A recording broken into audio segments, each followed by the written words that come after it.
السلام عليكم ورحمة الله وبركاته. الحمد لله رب العالمين والصلاة والسلام على سيد الأنبياء والمرسلين وعلى آله وصحبه أجمعين. ثم ما بعد فأعوذ بالله من الشيطان الرجيم. بسم الله الرحمن الرحيم. ياسين والقرآن الحكيم إنك لمن المرسلين على صراط مستقيم. رب اشرح لي صدري ويسر لي أمري واحلل عقدة من لساني يفقهوا قولي. آمين يا رب العالمين. তো আজকে শুরু করতে চাই প্রথমে আপনাদের সবাইকে ধন্যবাদ জানিয়ে এত তাড়াতাড়ি আসার জন্য। আমি জানি আপনাদের অনেকের কাছেই শনিবারের এই সময়টা প্রায় ফজরের ওয়াক্ত। আমি বুঝি এরকম ত্যাগ স্বীকার করা কঠিন। এখানে ইনশাআল্লাহ যেই সময় আপনারা কাটাবেন তার জন্য আমি আনন্দিত। আশা করছি আমাদের আজকের সময়টা তাড়াতাড়ি কেটে যাবে, আপনারা বিরক্ত হবেন না ইনশাআল্লাহ। আমি নিজে এখানে আসার সুযোগ পেয়ে খুবই খুশি। আপনাদের হয়তো এই অসাধারণ সূরা থেকে কিছু না কিছু শেখাতে পারবো। আমার আসলে প্রস্তুতি আগেই হয়ে গিয়েছিল, কিন্তু পরে ভাবলাম আবার প্রস্তুতি নেওয়া দরকার। তাই আজ সকালেই 10:30টার দিকে প্রস্তুতি শেষ হলো। তো গত রাতে আমি বলতে গেলে ঘুমোতেই পারিনি উত্তেজনার কারণে। সূরা ইয়াসিন নিয়ে আমি আসলেই এত উত্তেজিত যে যত দূর সম্ভব করতে চেয়েছি। যদিও আমার সর্বোচ্চ প্রচেষ্টাও কোরআনের অসীম প্রজ্ঞার কাছাকাছিও যেতে পারবে না। তো আজকে শুরু করতে চাচ্ছি আজকের প্রোগ্রামের ছোট একটা পরিচিতি দেবার মাধ্যমে। শুধু আজকের সময়সূচি বা বিরতি এগুলো না, বরং আমরা আসলে কি করব আর কিভাবে আমি এই সূরার অধ্যয়ন করেছি সেই বিষয়।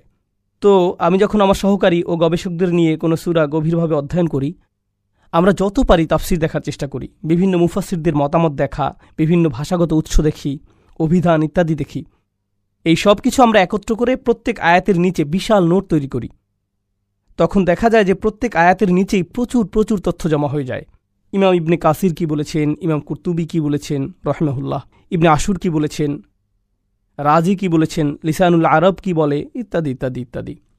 তাহলে দেখুন, এক আয়াতের নিচে প্রায় 20 পৃষ্ঠার নোট। এরপর এর সবগুলো পড়ে বুঝে সেটার অর্থ বের করতে হচ্ছে। কিন্তু আমরা এখানে কিন্তু সেটা করছি না। সেটা হলো আমার কাজ। ছাত্র হিসেবে আমার কাজই হলো সেটা, কিন্তু শিক্ষক হিসেবে আমার কাজ একদমই ভিন্ন। আমি এখানে আপনাদের বলতে আসিনি যে এই বইয়ে এটা বলেছে, ওই বইয়ে এটা আছে, সেই বইয়ে সেটা আছে। আমি এগুলো কিছুই বলবো না। আমার কাজ হলো সেই সমস্ত তথ্যগুলো প্রক্রিয়াজাত করে সেখান থেকে সেরাটা আমি যেভাবে বুঝেছি তা আমার ছোট বোনকে বোঝানো। তার বয়স 20-এর উপরে, তার কোনোই আরবির জ্ঞান নেই, ইসলামিক স্টাডিজেরও জ্ঞান নেই তেমন। আমাকে এই সমস্ত জিনিস একত্র করে মহান ইমামদের কথাগুলো, অসাধারণ বুঝগুলো নিয়ে এমনভাবে বলতে হবে যেন এখানে অডিয়েন্সের মধ্যে বসে থাকা কোনো অমুসলিমও সেটা বুঝতে পারে। তো কাজটি কিন্তু অনেক কঠিন। মানে ভারী এসব একাডেমিক বিষয় নিয়ে সহজে বোঝার মতো ভাষায় ব্যাখ্যা করা, তাই না? তাই আপনারা দেখবেন যে আমি অনেক মুফাসসিরদের উক্তি টানছি না। আপনাদের অনেকেরই ইসলামিক স্টাডিজের ব্যাকগ্রাউন্ড আছে, তাই আপনারা আমাকে অনেক অনেক বেশি তাফসির বা কোনো সাহাবী কি বলেছেন বা কোন হাদিসের ইসনাদ কেমন এইসব উল্লেখ করতে দেখবেন না। তাই ভাবতে পারেন এই সবই হয়তো বানিয়ে বলা, কিন্তু সেগুলোর ভিত্তি আসলেই আছে। আর আমার উদ্দেশ্য হলো, যেহেতু এই সমস্ত গবেষণা সংকলিত হচ্ছে, তাই আজকের বক্তব্যগুলো সেসব নোটের সম্পূরক হতে পারে। যারা আরও জানতে চান তাদের জন্য তো গবেষণা হয়েই আছে। যারা গভীর পড়াশোনা করতে চান আরবি সোর্স থেকে, তারাও সেগুলো করতে পারবেন ইনশাআল্লাহ তাআলা। কিন্তু আমাদের বাকিদের জন্য সেটা নয়। তাহলে আজকের প্রোগ্রামের বিষয় সম্পর্কে প্রথম বিষয় হলো এটা। আমি সব কিছু সহজভাবে বলার চেষ্টা করব যেন সবাই বুঝতে পারে বিইজনিল্লাহ। দ্বিতীয় বিষয়টি হলো, আপনাদের সূরাটির আউটলাইন হিসেবে বলি। আজকে যে সূরাটি পড়ব, সূরা ইয়াসিন, এটি 6টি অংশে বিভক্ত। মানে সূরাটির 6টি ভাগ আছে। অর্থাৎ আমরা অন্তত 6টি সেশন করার চেষ্টা করব, আর প্রত্যেক সেশনে একটি অংশ কভার করার চেষ্টা করব। আমাদের চেষ্টাটি হবে এমন। যদিও এরপর আরও কিছু সেশন থাকবে। এই 6টি অংশ শেষ করার পর আমরা আবার পেছনে ফিরে দেখব, কিছু কিছু জিনিস যা ফেলে এসেছি খুঁজে বের করব। তাই এই অনন্য সুন্দর সূরাটির 6টি অংশ শেষ করার পরেও হয়তো আরও 1টি বা 2টি সেশন করতে হবে। তো চলুন এখনই শুরু করা যাক, কারণ আমাদের অনেক কিছু শেষ করতে হবে। 83টি আয়াত, কিন্তু কম কথা নয়, অনেক অনেক। শুরু করি তবে ইনশাআল্লাহ তাআলা। সূরাতু ইয়াসিন। বিসমিল্লাহির রহমানির রহিম। ইয়াসিন। সূরাটি নাজিল হয়েছিল মক্কার যুগে, নবী সাল্লাল্লাহু আলাইহি সাল্লাম মদিনায় হিজরতের আগে। আর এই সূরাটি আল্লাহ শুরু করেছেন ইয়া এবং সিন অক্ষর দিয়ে। পুরো কোরআনে এটা একবারই এসেছে। আপনারা আগেই শুনেছেন আলিফ লাম মিম অথবা কফ হা ইয়া আইন সদ ইত্যাদি। কোরআনের অনেক সূরাই এমন অক্ষর দিয়ে শুরু হয়। এই সবগুলোর মধ্যে যে মিলটি রয়েছে, অন্তত বেশিরভাগের মধ্যে মিল যেটা আছে তা হলো সবগুলো এই অক্ষর দিয়ে শুরু হয়, তারপর কোরআন সম্পর্কে কিছু একটা বলে। আলিফ লাম মিম অক্ষরগুলো দিয়ে শুরু করে আল্লাহ কোরআন নিয়ে কিছু একটা বলেন, যেমন যালিকাল কিতাবু লা রাইবা ফীহ অথবা তিলকা আয়াতুল কিতাবিল মুবিন। কিছু একটা। এভাবে সবগুলো কোরআনের এক ধরনের ভূমিকা স্বরূপ। এই অক্ষরগুলোর মধ্যে মিলের একটি হলো বেশিরভাগ সময়ে সেগুলো কোরআনের ভূমিকার মতো। তবে একটা সুস্পষ্ট ব্যতিক্রম হলো গলিবাতির রুম। আলিফ লাম মিম গলিবাতির রুম। রুম বিজিত হয়েছিল, রোম হেরে গিয়েছিল। কিন্তু আমার মনে হয় যদিও এটা ব্যতিক্রম, তবুও তা একই পদ বরাবর, কেননা সেটাও কিন্তু আল্লাহর এক অলৌকিকতার বর্ণনা। যখন রোম পরাস্ত অবস্থায় ছিল, পার্সিয়ানরা তাদের দখল করে নিয়েছিল, তখন আল্লাহ বললেন 10 বছরের মাঝেই তারা আবার বিজয়ী হবে, 10 বছরের মাঝেই তারা ঘুরে দাঁড়াবে। যদিও তখন তারা সম্পূর্ণরূপে ধ্বংস ছিল। এটা তখন কুরআন অনেক আগে থেকেই ভবিষ্যৎবাণী করে রেখেছিল। এটা বিশ্বমানবতাকে চ্যালেঞ্জ করে বলেছিল যে দেখো এমন হয় কিনা, মানে নিজের সম্পূর্ণ বৈধতা এর উপর রেখে দিয়েছিল।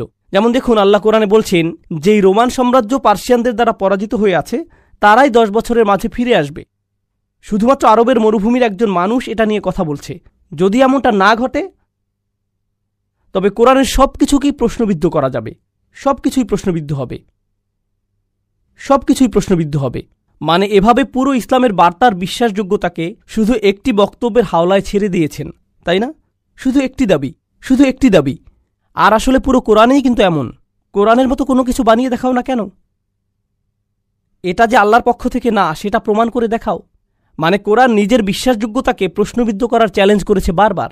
এভাবে এটা অন্যান্য হুরুফের সাথে মিলে যাচ্ছে। এই হুরুফ মুকাত্তাআত নিয়ে আরেকটা বিষয় হলো, যদিও আমি ইয়াসিন শব্দ নিয়ে বেশি সময় খরচ করতে চাই না, আপনাদের অনেকেই হয়তো শুনেছেন যে সূরা ইয়াসিন হলো কোরআনের হৃদয়। এটা শুনেছেন না আগে? আর হয়তো আপনাদের অনেকেই এজন্য এখানে এসেছেন। আপনারা পাকিস্তানি, সারা জীবন এটাই শুনেছেন। কিন্তু এটা আসলে কোনো বিশুদ্ধ হাদিস নয়। যদিও শুনে খুব ভালো লাগে, আমরা একে অস্বীকার করছি না, আমাদের ঐতিহ্যের অংশ এটা। তবুও এটা কিন্তু প্রমাণিত নয় যে এটাই কোরআনের হৃদয়। যদিও এটা অনেক বিখ্যাত, তাও ভালো, অন্তত একটা সূরাকে তো আমরা যত্নার্থী করি, সেজন্য ভালোই। উপমহাদেশের জন্য কাজেই এসেছে এটা। তো যাই হোক, এই অক্ষরগুলোর ব্যাপারে কথা হলো যে এই হরফগুলো কিন্তু স্বয়ং নবীজি সাল্লাল্লাহু আলাইহি সাল্লামের কাছে অপরিচিত ছিল। খুবই গুরুত্বপূর্ণ। আমাদের নবীজির ব্যাপারে কোরআন গর্ব ভরে ঘোষণা করছে যে তিনি পড়তে জানতেন না, উম্মি। তিনি সদ্য জন্ম হওয়া কোনো বাচ্চার মতো নিরক্ষর ছিলেন। সেখান থেকেই উম্মি শব্দটি এসেছে, ঠিক আছে? আর তাই যিনি পড়তে জানেন না, ওয়ালা তাখুত্তুহু বিয়ামিনিক ওমা কুনতু তাতলু মিন ক্বাবলিহি মিন কিতাবিন ওমা তাখুত্তুহু বিয়ামিনিক, তুমি তো নিজের হাতে এটা লেখনি, এমনকি তুমি তো এর পূর্বে এমন কিছু কখনোই পড়নি, তুমি নিজের হাতে এটা লেখনি। এখন যে মানুষ পড়তে লিখতে জানে না, যে অক্ষর সম্পর্কে কিছুই জানে না, আপনি যদি শুধুই একটা ভাষায় কথা বলতে জানেন আর কেউ এসে বলল ডাব্লিউ এর মানে কি, এর মানে কিছুই হবে না আপনার কাছে।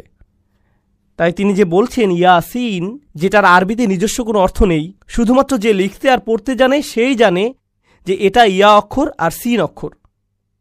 যে এটা জানে না তার সামর্থ্যের একেবারেই বাইরে এটা। তাই শুধুমাত্র ইয়াসিন শব্দগুলোর ব্যবহার শ্রোতাদের এই ইশারা দিচ্ছে যে রাসূলুল্লাহ সাল্লাল্লাহু আলাইহি সাল্লাম সম্ভবত এক ধরনের জ্ঞান পাচ্ছেন। কারণ শুধুমাত্র জ্ঞান অর্জনের সময়ই আপনি অক্ষর সম্পর্কে জানতে পারেন। তাহলে প্রশ্ন ওঠে, কে তাকে এই জ্ঞান দিচ্ছে? কারণ যদি বলেন যে তাকে কেউ শেখাচ্ছে, তিনি এই অক্ষরগুলো শিখছেন, তখন প্রশ্ন আসবেই যে শেখাচ্ছেটা কে তাহলে? তাই প্রত্যেকবার এই অক্ষরগুলো আসলেই প্রশ্ন ওঠে, কে তাকে এসব শেখালো, কে শেখালো এটা? আর প্রত্যেকবারই আল্লাহ কি করেন? অন্তত একটা ব্যতিক্রম বাদে তিনি কি করেন? কে শেখালো তার উত্তর দিয়ে দেন। এই বইটি ওহী শিখিয়েছে, আল্লাহ থেকে এসেছে এটা। তো এগুলো ছিল ইয়াসিন শব্দ নিয়ে কিছু কথা। এখন চলুন বিষয়বস্তুর কেন্দ্রে আসি। এটাই শুরু থেকে শেষ পর্যন্ত থাকবে। এই আয়াতেই আমরা বারবার ফিরে আসব। ওয়াল কুরআনিল হাকিম, আল্লাহ ওয়াদা করছেন, আল্লাহ বলছেন আমি ওয়াদা করছি, ওয়া অক্ষরটি এভাবেই অনুবাদ করছি, আমি কোরআন হাকিম দ্বারা ওয়াদা করছি। প্রজ্ঞাময় অনুবাদ করছি না, এখানে অনুবাদ করছি যে আমি কোরআন হাকিমের ওয়াদা করছি। আপনাদের অনেকেই এখনও আরবি জেনে না থাকলেও সমস্যা নেই, হাকিম শব্দটি আপনাদের ব্যাখ্যা করে দিচ্ছি, কারণ এর ভূমিকা ব্যাপক। তার আগে বলুন তো, প্রজ্ঞাময় কোরআন, কোরআন হাকিম দিয়ে আল্লাহ কি করছেন? তিনি বলছেন এটা দিয়ে কসম করছেন। তাই কোনো কিছু দিয়ে কসম করার মানে কি? আমাদের বুঝতে হবে কেন তিনি এটা করবেন। কোরআনের কোনো কিছু নিয়ে কসম করাতে বিশেষত্ব আছে। কোনো কিছু নিয়ে কসম করার ক্ষেত্রে কোরআনের অনন্যতার বিষয়টি আপনাদের দেখাবো আমি। কারণ আপনিও তো কসম করি, আয় হায় আল্লাহর কসম আমি তোকে, তাই না? আমরাও এমন করি। কিন্তু যখন কোরআন করে সেটার কারণটা হয় অসাধারণ। এজন্য আমি আপনাদের এটা বোঝাতে চাচ্ছি। প্রথমত, কোরআন এটা করে আপনাদের মনোযোগ আকর্ষণ করার জন্য, আপনার মনোযোগের জন্য। আর এই মনোযোগটা আকর্ষণ করে অসাধারণ কোনো কিছুর ব্যবহারের মাধ্যমে, যেটা নিয়ে আপনি ভাবতে পারেন। আরও আছে, কোরআন যখন কিছু নিয়ে আপনার মনোযোগ আকর্ষণ করে তখন সেটাই পরে যা বলা হবে সেটার পক্ষে প্রমাণ হয়ে দাঁড়ায়। এখন এটা শুনতে কঠিন মনে হচ্ছে, তবে সহজ করে বুঝিয়ে দিচ্ছি। আল্লাহ বলছেন, আমি সময়ের শপথ করছি, ওয়াল আসর, আমি সময়ের কসম করছি। আপনারা বলতে পারেন সমস্যা নেই, হালাল, এটা খুতবা নয় যে পুণ্য কাটা যাচ্ছে। ওকে, তো তিনি শপথ করছেন কিসের? সময়ের। এর মানে হলো সময়ের শপথ করে যেন তিনি বলছেন, আমি স্বয়ং সময়কে প্রমাণ হিসাবে উত্থাপন করছি, আমি সময়কে প্রমাণ বানিয়ে দিচ্ছি। কিসের প্রমাণ? ইন্নাল ইনসানা লাফি খুসর, যে নিঃসন্দেহে মানুষ ক্ষতির মধ্যে আছে। মানুষ যে ক্ষতির মধ্যে আছে তার সবচাইতে বড় প্রমাণই হলো সময়। দেখলেন? তাহলে পরবর্তী যেই বক্তব্য আসছে সেটাই শপথ হিসেবে প্রমাণ হলো। তাই যখন আল্লাহ বলেন ওয়াল কুরআনিল হাকিম, তখন কোরআনকে প্রমাণ হিসেবে আনা হচ্ছে। একে প্রমাণ হিসেবে আনা হচ্ছে। যেভাবে সময়কে প্রমাণ হিসেবে আনা হয়েছিল, তেমনি কোরআনকেও কোনো কিছুর প্রমাণ হিসেবে আনা হচ্ছে। তবে আগে কুরআনিল হাকিম নিয়ে কথা বলে নেই। আরবিতে আল হাকিম শব্দের 3টি অর্থ আছে। এর 3টি অর্থ হতে পারে। প্রথমটি আমি বাদ দিয়েছিলাম তখন, প্রজ্ঞা। কোরআন প্রজ্ঞাতে পরিপূর্ণ। দেখুন, প্রজ্ঞা বার্ধক্যের সাথে আসে, খুবই জটিল ভাষায় প্রজ্ঞা প্রকাশিত হয়। প্রাসঙ্গিক হলে তবেই মানুষ প্রজ্ঞাকে উপলব্ধি করতে পারে। অর্থাৎ আমার প্রজ্ঞাময় কোনো কথা যদি আপনার মাথার উপর দিয়ে চলে যায়, তবে একে আপনি কখনোই প্রজ্ঞা মনে করবেন না। তবে আমার কোনো উপদেশ যদি আসলে আপনার উপকারে আসে, তবেই আপনি এই প্রজ্ঞাকে উপলব্ধি করতে পারবেন। এজন্য প্রজ্ঞা বুঝতে হলে তাকে প্রাসঙ্গিক হতে হবে। আর প্রত্যেকবার যখনই নবী সাল্লাল্লাহু আলাইহি সাল্লাম কোরআন তেলাওয়াত করতেন, কেউ সেটা শুনলে সাথে সাথে ধাক্কা খেত যে, আরে, এটা তো আমার সম্পর্কেই বলছে, আমাকেই তো উপদেশ দিচ্ছে, আমার ক্ষেত্রে এটা প্রাসঙ্গিক, আমার দরকার অনুযায়ী পরামর্শ দিচ্ছে। তাই কোরআন তার প্রজ্ঞাকে এই নিজের পক্ষে প্রমাণ হিসেবে আনছে। এটা বিশাল বড় কিছু, এতই প্রজ্ঞাময় যে মানুষের কর্ম হতেই পারে না। এটা বিশাল বড় কিছু। এখন দ্বিতীয় অর্থ, হাকিমের আরেকটি অর্থ হল হুকুম, অর্থাৎ যে জিনিসের রায় বা হুকুম দেবার ক্ষমতা আছে, মানে হুকুম বা হাকিম। হাকিম বলতে আরও বোঝায় শাসক বা গভর্নর। তাহলে কোরআন হলো হুকুমে পরিপূর্ণ। এখন বিষয় হলো, একজন মানুষ হিসেবে আমি বলতে পারি যে আমার ব্যক্তিগত জীবনে কোরআন অধ্যয়ন করতে গিয়ে আমার অনেক পুরনো মতামত পরিবর্তিত হয়েছে। কিছু বিষয় যা আমি অবধারিত সত্য বলে মনে করতাম, সেটা এখন আর মনে করি না। এভাবে আপনি যতই পড়াশোনা করবেন ততই শিখবেন, আপনার মতামতও সেভাবে পরিবর্তিত হবে।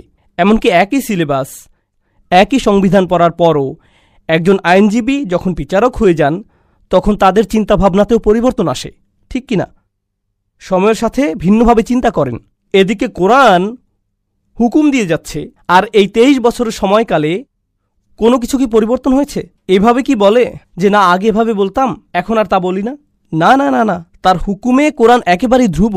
তার রায় থেকে নড়াচড়া করে না সে। কখনো কখনো আপনার কোনো মতামত, রায় না কিন্তু শুধুই মতামত, আপনাকে ঝামেলায় ফেলে দেয়। মিডিয়া যদি মসজিদে এসে আপনার ইন্টারভিউ নিতে চায়, তবে কথা বলার আগে খুব চিন্তাভাবনা করে নিতে হবে, কারণ তারা চালাকি করে আপনাদেরকে ফাঁদে ফেলতে পারে। তাই আপনাকে খুব সাবধান থাকতে হবে। কিন্তু কোরআন যখন কথা বলে, তখন কি পরিণতি নিয়ে চিন্তা করে? সম্ভবত এভাবে বলাটা ঠিক হবে না, ঝামেলায় পড়ব, এই বিষয়টা এড়িয়ে যাই, ওই প্রশ্নটা এড়িয়ে যাই। কোরআন সরাসরি বলে দেয়, স্পষ্ট রায় দিয়ে দেয়, স্পষ্ট রায় দিয়ে দেয়, যেন কর্তৃত্বের স্থান আছে তার। এখন ব্যাপার হলো, আপনাকে দুটো বিপরীত জিনিস বুঝতে হবে। নবী সাল্লাল্লাহু আলাইহি সাল্লাম তো শুধুমাত্র একজন মানুষ, খুব কম অনুসারী তখন, কোনো রাজনৈতিক অবস্থানেই নেই, কোনো সামরিক শক্তি নেই, কিছুই না। এদিকে আল্লাহ হলেন সর্বশক্তিমান, সর্বোচ্চ, তিনি গাইবে আছেন। কিন্তু যখন নবীজি কথা বলেন আলাইহিস সালাতু ওয়াস সালাম, আল্লাহর পক্ষ থেকেই বলেন, বিচারকের মতো বলেন, হুকুম দেন। কিন্তু তিনি তো এভাবে বলার মতো অবস্থানে নেই। তিনি তো কোনো গভর্নর নন, লোকদের শাসক নন, তিনি ক্ষমতার অবস্থানে নেই। কিন্তু কথা বলবার সময় এমনভাবে বলেন যেন তারই হাতেই ক্ষমতা, কারণ তিনি আল্লাহর পক্ষ হতেই বলছেন। এখন কারো যদি ক্ষমতা না থাকে, তবুও ক্ষমতাশালীদের মতো কথা বলে, তখন সে সমস্যায় পড়বেই। আপনার হাতে ক্ষমতা না থাকলে ওভাবে কথা বলতে পারবেন না। কিন্তু এই কোরআন প্রতিনিয়ত রাসূলুল্লাহ সাল্লাল্লাহু আলাইহি সাল্লামের মুখ থেকে এভাবেই বলে যাচ্ছে। কখনো কখনো কোনো ছাত্র হঠাৎ করে শিক্ষকের বিরুদ্ধে কথা বলে ফেলে, কিংবা কোনো কর্মচারী তার বসের বিরুদ্ধে আওয়াজ তুলে ফেলে, কিংবা ধরুন আদালতে বসে থাকা কোনো বাদী বিচারকের বিরুদ্ধে আওয়াজ করে বসল, বা পুলিশ অফিসার তার স্বর উঁচু করে চিফের বিরুদ্ধে কথা বলল, বা হোয়াইট হাউসের কোনো কর্মচারী প্রেসিডেন্টের বিরুদ্ধে বলে উঠল, এরকম একবার হতেই সে ক্ষমা চাওয়া শুরু করে, সরি সরি সরি সরি আমি বুঝতে পারিনি, এমন হয় কি না, এমন হয় কি না। কিন্তু কোরআনের বেলায় সে স্বর উঁচু করছে, সেখানে ক্ষমতাশালীরা আবার এত রেগে যাচ্ছে, কিন্তু কোরআন কি ক্ষমা চায় না, আবারও বলে, এরপর আবারও বলে। এটা হলো হাকিম শব্দের দ্বিতীয় অর্থ।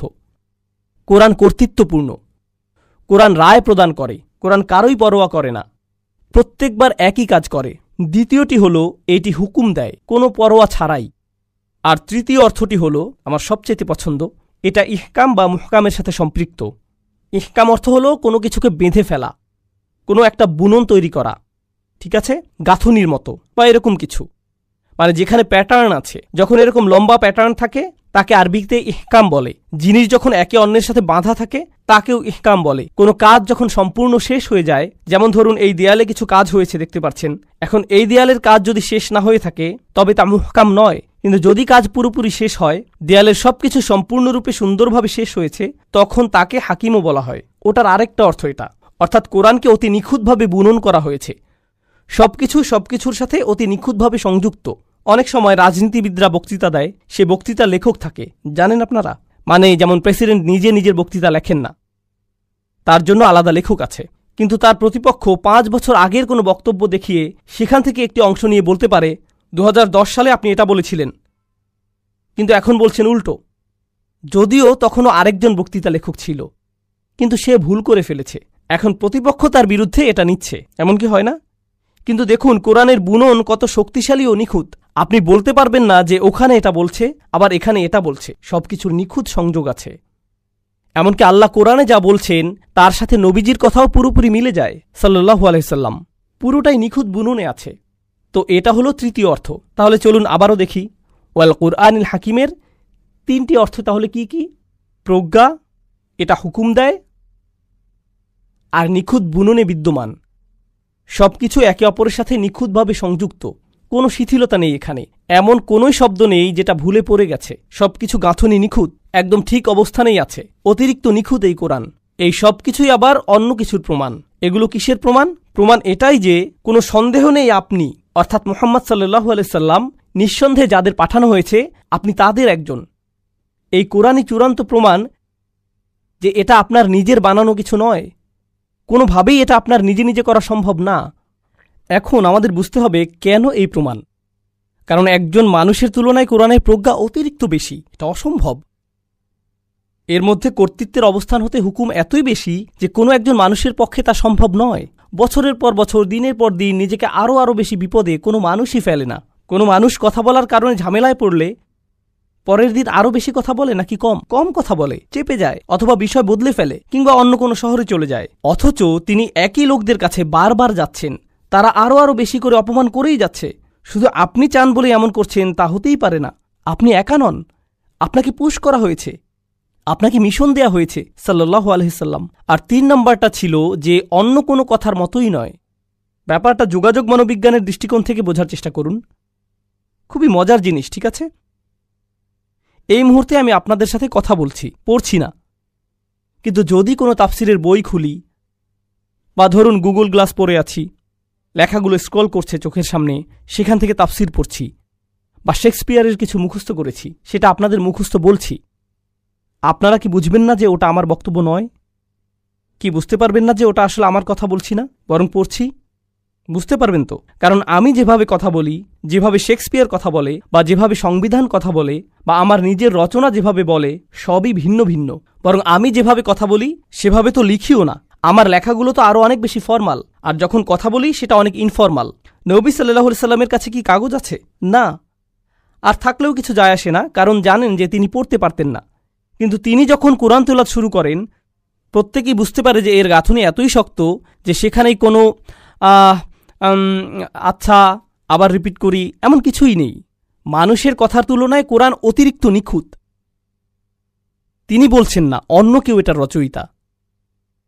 তো এখন এই আয়াতে আরেকটা জিনিস বোঝার আছে, তা হলো আল্লাহ বলছেন আপনি তাদের একজন যাদেরকে প্রেরণ করা হয়েছে। কিন্তু এখানে তো প্রশ্ন চলে আসে, সেই প্রশ্নটি হলো কে প্রেরণ করেছে? আল্লাহ তো বলেননি ইন্নাকা লামিনাল মুরসালিনা মিনাল্লাহ, তিনি তো মিনাল্লাহ যোগ করেননি। তিনি তো বলেননি যে আপনি আল্লাহর পক্ষ হতে প্রেরিতদের একজন। আল্লাহকে এখানে উল্লেখ করা হয়নি, শুধুই উল্লেখিত হয়েছে যে এটা হচ্ছে কোরআন, অবিশ্বাস্য এক তেলাওয়াত, এটা হিকমতে পরিপূর্ণ, হুকুম দেওয়ার ক্ষেত্রেও প্রচণ্ড সাহসী, প্রচণ্ড শক্ত গাঁথুনি এর। এটা তার পক্ষ থেকে হতেই পারে না, কেউ না কেউ তাকে প্রেরণ করেছে। আমরা এখনো জানি না তিনি কে, বুঝতে পারছেন?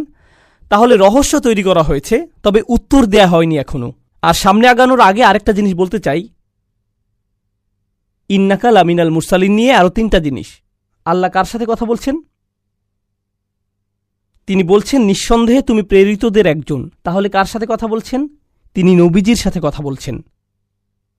কুরাইশদের বলার পরিবর্তে নিঃসন্দেহে তিনি রাসূলদের একজন, তিনি প্রেরিতদের একজন, এভাবে তিনি বলেননি। তিনি তাদের সাথে কথাও বলছেন না, কাফিরদের সাথে আল্লাহর কথাই হচ্ছে না, তিনি স্বয়ং নবীর সাথে কথা বলছেন সাল্লাল্লাহু আলাইহি সাল্লাম। কেন জানেন? কারণ কাফিররা তাকে মিথ্যুক বলছে, এসব আজেবাজে বলেছে। এখন কেউ আপনাকে পাগল বলল, আপনি হয়তো অপছন্দ করবেন। আরেকজন পাগল বললে, এরপর 100 জন আপনাকে পাগল বললে, আপনি কি ভাবা শুরু করবেন? মনে হয় আমি আসলেই পাগল। একজন আপনাকে মিথ্যুক বলল, আরেকজন মিথ্যুক বলল, চাচা আপনাকে মিথ্যুক বলল, আপনার কাজিন মিথ্যুক বলল, বিজনেস পার্টনার আপনাকে মিথ্যুক বলল, প্রতিবেশী মিথ্যুক বলল, রাস্তায় আপনাকে চেনে না এমন মানুষও আপনাকে মিথ্যুক বলল। এটা আপনার উপর প্রভাব ফেলতে পারে, তাই না? আপনার অন্তত কাউকে তো প্রয়োজন যে বলবে, আপনার অন্তত কাউকে প্রয়োজন যে বলবে যে এসবে পাত্তা দিও না, আমি বলছি তুমি মিথ্যুক নও।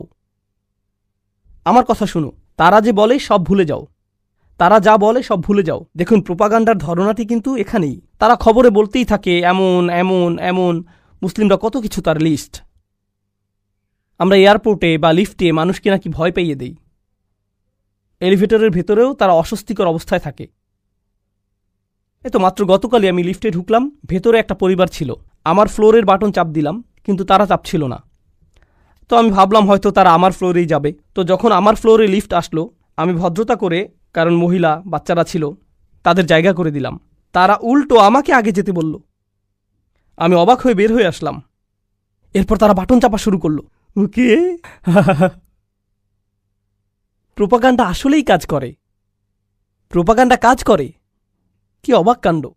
ওকে, তো আমি বলছি যে এর প্রভাব আপনার উপরেও পড়তে পারে। তাছাড়া মুসলিমদের উপর কি নিজেদের বিরুদ্ধেই প্রোপাগান্ডার প্রভাব পড়ে না? আমরা কি আমাদের নিজেদের খারাপভাবে দেখতে শুরু করি না? হ্যাঁ, আমাদের পরিচয়ের জন্য ক্ষমা চাইতে শুরু করে দেই। আমাদের নিজেদের ইমামদেরকেই সেসব প্রশ্নগুলো করি যেগুলো অমুসলিমরা করার কথা। আমরা কেন এমন, এভাবে বলে কেন, কোরআন এমনটা বলে কেন? তারা তো বলে তোমাদের কোরআন এটা কেন বলে, আর আপনি বলেন হুজুর কোরআন পাকে এটার মানে কি?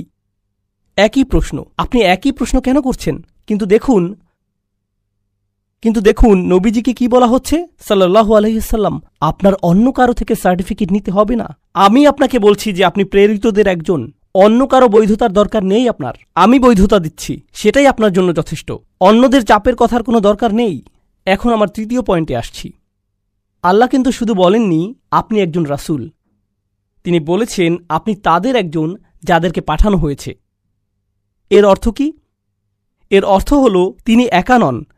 কারণ যদি বলি আপনি মুসলিমদের একজন, তখন তার মানে হবে অনেক মুসলিম আছে। তাই যখন বলল আপনি প্রেরিতদের একজন, তার মানে নিশ্চয়ই প্রেরিত আরও অনেকেই ছিল। এখন নবীজি সাল্লাল্লাহু আলাইহি সাল্লামকে বলা হচ্ছে যে আপনি নিজেকে একা মনে করলেও আপনাকে এমন মানুষজনের সাথে পরিচয় করিয়ে দেব যারা আপনারই দলে আছে, আরও বড় ভ্রাতৃত্বের বন্ধনে আবদ্ধ।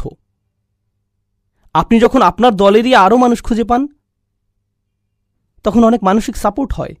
যেমন ইউনাইটেড স্টেটসে অনেকেই এখানে বসবাস করে, ইউনিভার্সিটিতে কোনো মুসলিমই দেখতে পায় না, কিংবা দেখে কর্মক্ষেত্রে কোনো মুসলিম নেই। এখন সে কেনাকাটা করতে দোকানে গিয়ে দেখল একজন মাত্র লোক দেখতে মুসলিমদের মতো দাঁড়িয়ে আছে, হয়তো ফাতিহা মুখস্থ করার চেষ্টা করছে। এতেই সে এত খুশি, কারণ একটু সাপোর্ট হলেও পাচ্ছি, আমার মতোই আরও একজন। কিন্তু নবীজি সাল্লাল্লাহু আলাইহি সাল্লাম যখন রাসূল, তিনি তো একমাত্র রাসূল। কিন্তু আল্লাহ বলছেন পূর্ববর্তী রাসূলরা তো চলে গেছে, অনেক আগেই গত হয়ে গেছে, কিন্তু তিনি তার কথার মাধ্যমে তাদের জীবনদান করবেন। আল্লাহ পূর্ববর্তী নবীদের জীবনদান করবেন তাদের কথা বলার মাধ্যমে। তখন আপনি আপনার সাপোর্ট, আপনার সান্ত্বনা তাদের মধ্যে পাবেন। তাহলে প্রথম হলো বৈধতা, প্রথম সান্ত্বনা পাচ্ছেন আল্লাহর থেকে, আমি বলছি আপনি প্রেরিতদের একজন। আর দ্বিতীয়টি হলো তাকে বলে দেয়া হচ্ছে যে শুনুন, আপনি একটি দলের অংশ, তাদের মাঝেই আপনি প্রচুর সাপোর্ট পাবেন। আর তাই ইন্না শব্দটি প্রথমে এসেছে। কোনো সন্দেহ নেই আপনি হলেন প্রেরিত রাসূলদের একজন, কারণ সন্দেহ পোষণকারী অনেক আছে, কিন্তু আপনি কখনো সন্দেহ করবেন না। এখন এই আয়াত নিয়ে শেষ কথা, ইন্নাকা লামিনাল মুরসালিন। সব আয়াত এত লম্বা হবে না, সব আয়াত এত লম্বা হবে না, ভয় পাবেন না। যদিও আমাদের আরও ৮৩টি আয়াত পড়তে হবে, তবে আমি সূরাটির শুরুতে এর চিন্তাভাবনাটি দেখাতে চাই। এরপর একটি থেকে পরেরটি, সেটা থেকে পরের আয়াত কিভাবে প্রবাহিত হয় সেটাও দেখাতে চাই। এটাই আমার কাজ এখানে ইনশাআল্লাহ। তো এই আয়াত নিয়ে শেষ যে কথাটি বলতে চাই তা হলো, মুরসাল শব্দটি কিন্তু রসুল হতে ভিন্ন। রাসূল শব্দের অর্থ হলো বার্তাবাহক, সহজ অনুবাদ। আর তাই কোরআনের কিছু দুর্বল অনুবাদে বলে যে আপনি রাসূলদের একজন, সেটা আসলেই ঠিক নয়। আরবিতে মুরসাল হলো ইসমে মাফউল, যার মানে যাকে প্রেরণ করা হয়েছে, কাউকে পাঠানো হয়েছে। এখন বার্তাবাহক আর পাঠানো হয় এমন একজন, এই দুইটার মাঝে কিন্তু তফাত আছে। আমি যদি বার্তাবাহক হই তবে বার্তা নিজের পক্ষ থেকেই দিতে পারি, হতেই পারে নিজের বার্তার বার্তাবাহক আমি হতে পারি। কিন্তু যদি আমি প্রেরণকৃত হই তাহলে এর অর্থ দাঁড়ায় আমার বার্তাটি অন্য কারো কাছ থেকে এসেছে, অন্য কারো কাছ থেকে এসেছে, আমার পক্ষ থেকে নয়। আমাকে এটার দায়িত্ব দেয়া হয়েছে। এখন তাই নবীজি সাল্লাল্লাহু আলাইহি সাল্লামকে বলা হচ্ছে যে নিঃসন্দেহে আপনি সেই দলের মানুষদের একজন যাদের একটি দায়িত্ব দেয়া হয়েছে, আপনাকে একটি মিশনে পাঠানো হয়েছে। আপনি এটা পছন্দ করেন বলে বা চান বলে বা অন্য কোনো এজেন্ডা আছে বলে তেলাওয়াত করছেন না, বরং আপনার প্রাথমিক উদ্দেশ্য হলো আল্লাহর বান্দা হওয়া আর তার আদেশ পালন করা। তিনি এই কিতাব শুরু করেছেন ইকরা বিসমি রব্বিক, আপনার রবের নামে পড়ুন, কর্তৃত্বের পদে থেকে। তাই আপনি কথা বলা মানেই আল্লাহর কর্তৃত্বের অধীনে থাকা। এই ব্যাপারটা পরে খুবই জরুরি হবে যখন আমরা পরের আয়াতে যাব। তাই নবীজি সাল্লাল্লাহু আলাইহি সাল্লামের এই দায়িত্বের ব্যাপারটি তখনই বলবো। এখানে শুধু তাকে সান্ত্বনাই দেয়া হচ্ছে না, বরং তিনি মিশনে আছেন সেটাও মনে করিয়ে দেয়া হচ্ছে। কোনো কাজে আপনার দায়িত্ব কঠিন হলে দুটো জিনিস লাগে, আপনাকে সাহায্য করার, সমর্থন দেবার জন্য কাউকে লাগে। সে বলবে যে আমরা পারবো, এটা করতে পারবই, আমি আছি তোমার সাথে, কোনো সমস্যা নেই। যে শুনুন, আপনার হাতে আর মাত্র 4 ঘন্টা সময় আছে, দ্রুত কাজ শেষ করুন। এই আয়াতে সেটাও করা হয়েছে। তার মানে আপনার দায়িত্ব সম্পন্ন করার দুইটা দিক এখানে করা হয়েছে। একদিকে সাহায্য, সান্ত্বনা, বৈধতা, আবার অন্যদিকে মনে করিয়ে দেয়া যে শুনুন, এই কাজ করতে হবে। আমি জানি কাজটি কঠিন, কিন্তু এটা আমরা করতে পারবই। এই বিষয়ে এটা ছাড়া কোনো বিকল্পই নেই। আল্লাহ বলেন আলা সিরাতিম মুস্তাকিম, সরল পথের উপর, তাই না? এখানে দেখুন সিরাতিম মুস্তাকিম কথাটি কিন্তু আপনি আগেও অনেকবার শুনেছেন, কিন্তু এটি এখানে কি করছে? প্রথমত আপনাদের বোঝাতে চাচ্ছি যে সরল পথের ওপরে, আলা সিরাত মুস্তাকিম, আমি ওপরে শব্দটি এখানে পছন্দ করি না, বরং প্রতিশ্রুতিবদ্ধ পছন্দ করি। এখানে আলা শব্দটি লুজুম, যার মানে হলো আপনি সরল পথে প্রতিশ্রুতিবদ্ধ। কিন্তু প্রথম যেই প্রশ্নটির উত্তর দিতে চাচ্ছি, কে এই সরল পথে প্রতিশ্রুতিবদ্ধ? কে এই সরল পথে প্রতিশ্রুতিবদ্ধ? আমি কোরআনের শপথ করছি, পরিপূর্ণ প্রজ্ঞাময়, কত সুন্দর গাঁথুনি এতে, কত শক্ত এর বিধান। কোনো সন্দেহ নেই আপনি তাদের অন্তর্ভুক্ত যারা আসলেই প্রেরিত হয়েছে সরল পথের ওপর। তাহলে সরল পথে কে? নবীজি নিজে। কিন্তু শুধু নবীই নন, শুধুমাত্র নবীজি সাল্লাল্লাহু আলাইহি সাল্লামই নন, যাদেরকে পাঠানো হয়েছে তারাও সরল পথে ছিলেন, আর আপনিও। উভয়ের ক্ষেত্রেই প্রযোজ্য এটা। এখন আলা সিরাতে মুস্তাকিম উভয়ের জন্যই প্রযোজ্য। এটা গুরুত্বপূর্ণ কেন? একটি রাস্তা কল্পনা করুন, আপনি সেই রাস্তার উপরে আছেন, শুধুমাত্র আপনিই আছেন সেই রাস্তায়, আর বাকি সবাই আপনাকে রাস্তা থেকে ধাক্কা মেরে সরিয়ে দিতে চাচ্ছে। তা আপনি এগিয়েই যাচ্ছেন, তারা চিৎকার করছে, এই রাস্তা থেকে নেমে যাও, কেন এখানে তুমি, ইত্যাদি ইত্যাদি, ভুল পথে যাচ্ছ তুমি, শুধু আপনিই সেই পথে যাচ্ছেন। এদিকে আল্লাহ আপনাকে সাহস দিচ্ছেন এগিয়ে যেতে। তিনি আপনাকে বললেন, দেখো, এই পথের পথিক হিসেবে তুমিই একমাত্র ব্যক্তি নও, এর আগেও আমি অন্যদের চালিয়েছি এই পথে। বুঝতে পারছেন? তাহলে এখন তো আপনি তাদের আরও বেশি খুঁজবেন, কারণ এই পথে অন্যরাও তো হেঁটেছে, এই পথের বাধাগুলো তারাও পেয়েছে আপনার পূর্বে। তাদের আপনি উদাহরণ হিসেবে নেবেন, আর আপনাকে আরও ভালোভাবে রাস্তা চেনাতে সাহায্য করবে, এই যাত্রা সহজ করে তুলবে তারা। এছাড়াও আপনারা বাস্তব জীবনেও এমন করেন কিন্তু। যেমন ধরুন ড্রাইভিং করে যাচ্ছেন, এখন খবর পেলেন সামনে ট্রাফিক জ্যাম বা অনেক পুলিশ রাস্তায়। আপনাদের কারো কারো গাড়িতে রাডারের মতো কি একটা আছে না? এটার ব্যাটারি ধরুন শেষ হয়ে গিয়েছে, তাই বন্ধুকে ফোন দিলেন, ইয়ো আমি জর্জ বুশ রোডে আছি, বা কি জানি আপনাদের অন্য একটা টোল রোডে আছি, স্যাম হিস্টন না কি জানো, তো আমি এই রোডে আছি, অনেক পুলিশ এখানে, তো আমি কি জোরে চালিয়ে যাব? Do it. না না না না ভাই, আমি গত সপ্তাহে ওখানে গিয়েছিলাম, আমাকে ফাইন দিয়েছিল। আচ্ছা আচ্ছা, আমি হালাল লিমিটের ভিতরে থাকবো, তাই না? তো আপনি এমন কাউকে খোঁজেন যে এই রাস্তা দিয়ে আগে গিয়েছে, পথ চেনাতে সে আপনাকে সাহায্য করে। তো সাহায্যের একটি উৎস। আরেকটি জিনিস হলো, নবীজি সাল্লাল্লাহু আলাইহি সাল্লাম আল্লাহর কালামের মাধ্যমে খুবই শক্তভাবে আপোষহীন রায় দিয়ে যাচ্ছেন। আল্লাহ তো কর্তৃত্বের সাথে বলেন, তিনি কোনো দাসের মতো কথা বলেন না, মনিবের মতো কথা বলেন। তাই তিনি ক্ষমতা কর্তৃত্বের সাথে বলেন, কিন্তু মানুষজনের কাছে সেটা আপত্তিকর থাকে, কারণ তারা তো আল্লাহকে বলতে শুনছে না। তারা কার স্বর শুনছে? রাসূল সাল্লাল্লাহু আলাইহি সাল্লাম। তুমি এভাবে কথা বলার কে? তারা রেগে যাচ্ছে। কিন্তু নবীজি কি থেমে গেছেন? না, প্রতিদিনই তাকে একই পথে আরও এগোতে হচ্ছে না? এখন আমাকে বলুন তো, এই পথে আপনি এগুতে থাকলে যৌক্তিকভাবেই কি আপনি ঝামেলায় পড়বেন না? আরও বেশি বেশি করে ঝামেলায় পড়তেই থাকবেন। পথ পাল্টানোর জন্য দিনকে দিন আপনার উপর চাপ প্রয়োগ বাড়তেই থাকবে। যত বেশি অগ্রগতি করবেন ততই বাধা পাবেন, আরও বেশি বাধা। আরও সম্ভাবনা আছে যে আপনি দেখুন একটু চাপ তো সহ্য করতে পারবেন, কিন্তু কালকে আপনাকে আরও চাপ সহ্য করতে হবে, পরদিন আরও বেশি, পরে আরও বেশি, আরও বেশি, আরও বেশি। অবস্থা খারাপের চাইতে খারাপ হতেই থাকবে, সহজ হবে না, আরও কঠিন হবে। একজন সাধারণ মানুষ আর কতই বা চাপ সহ্য করতে পারে? এক সময় না এক সময় কি হয়? ভেঙে পড়ে, পথ পাল্টে ফেলে।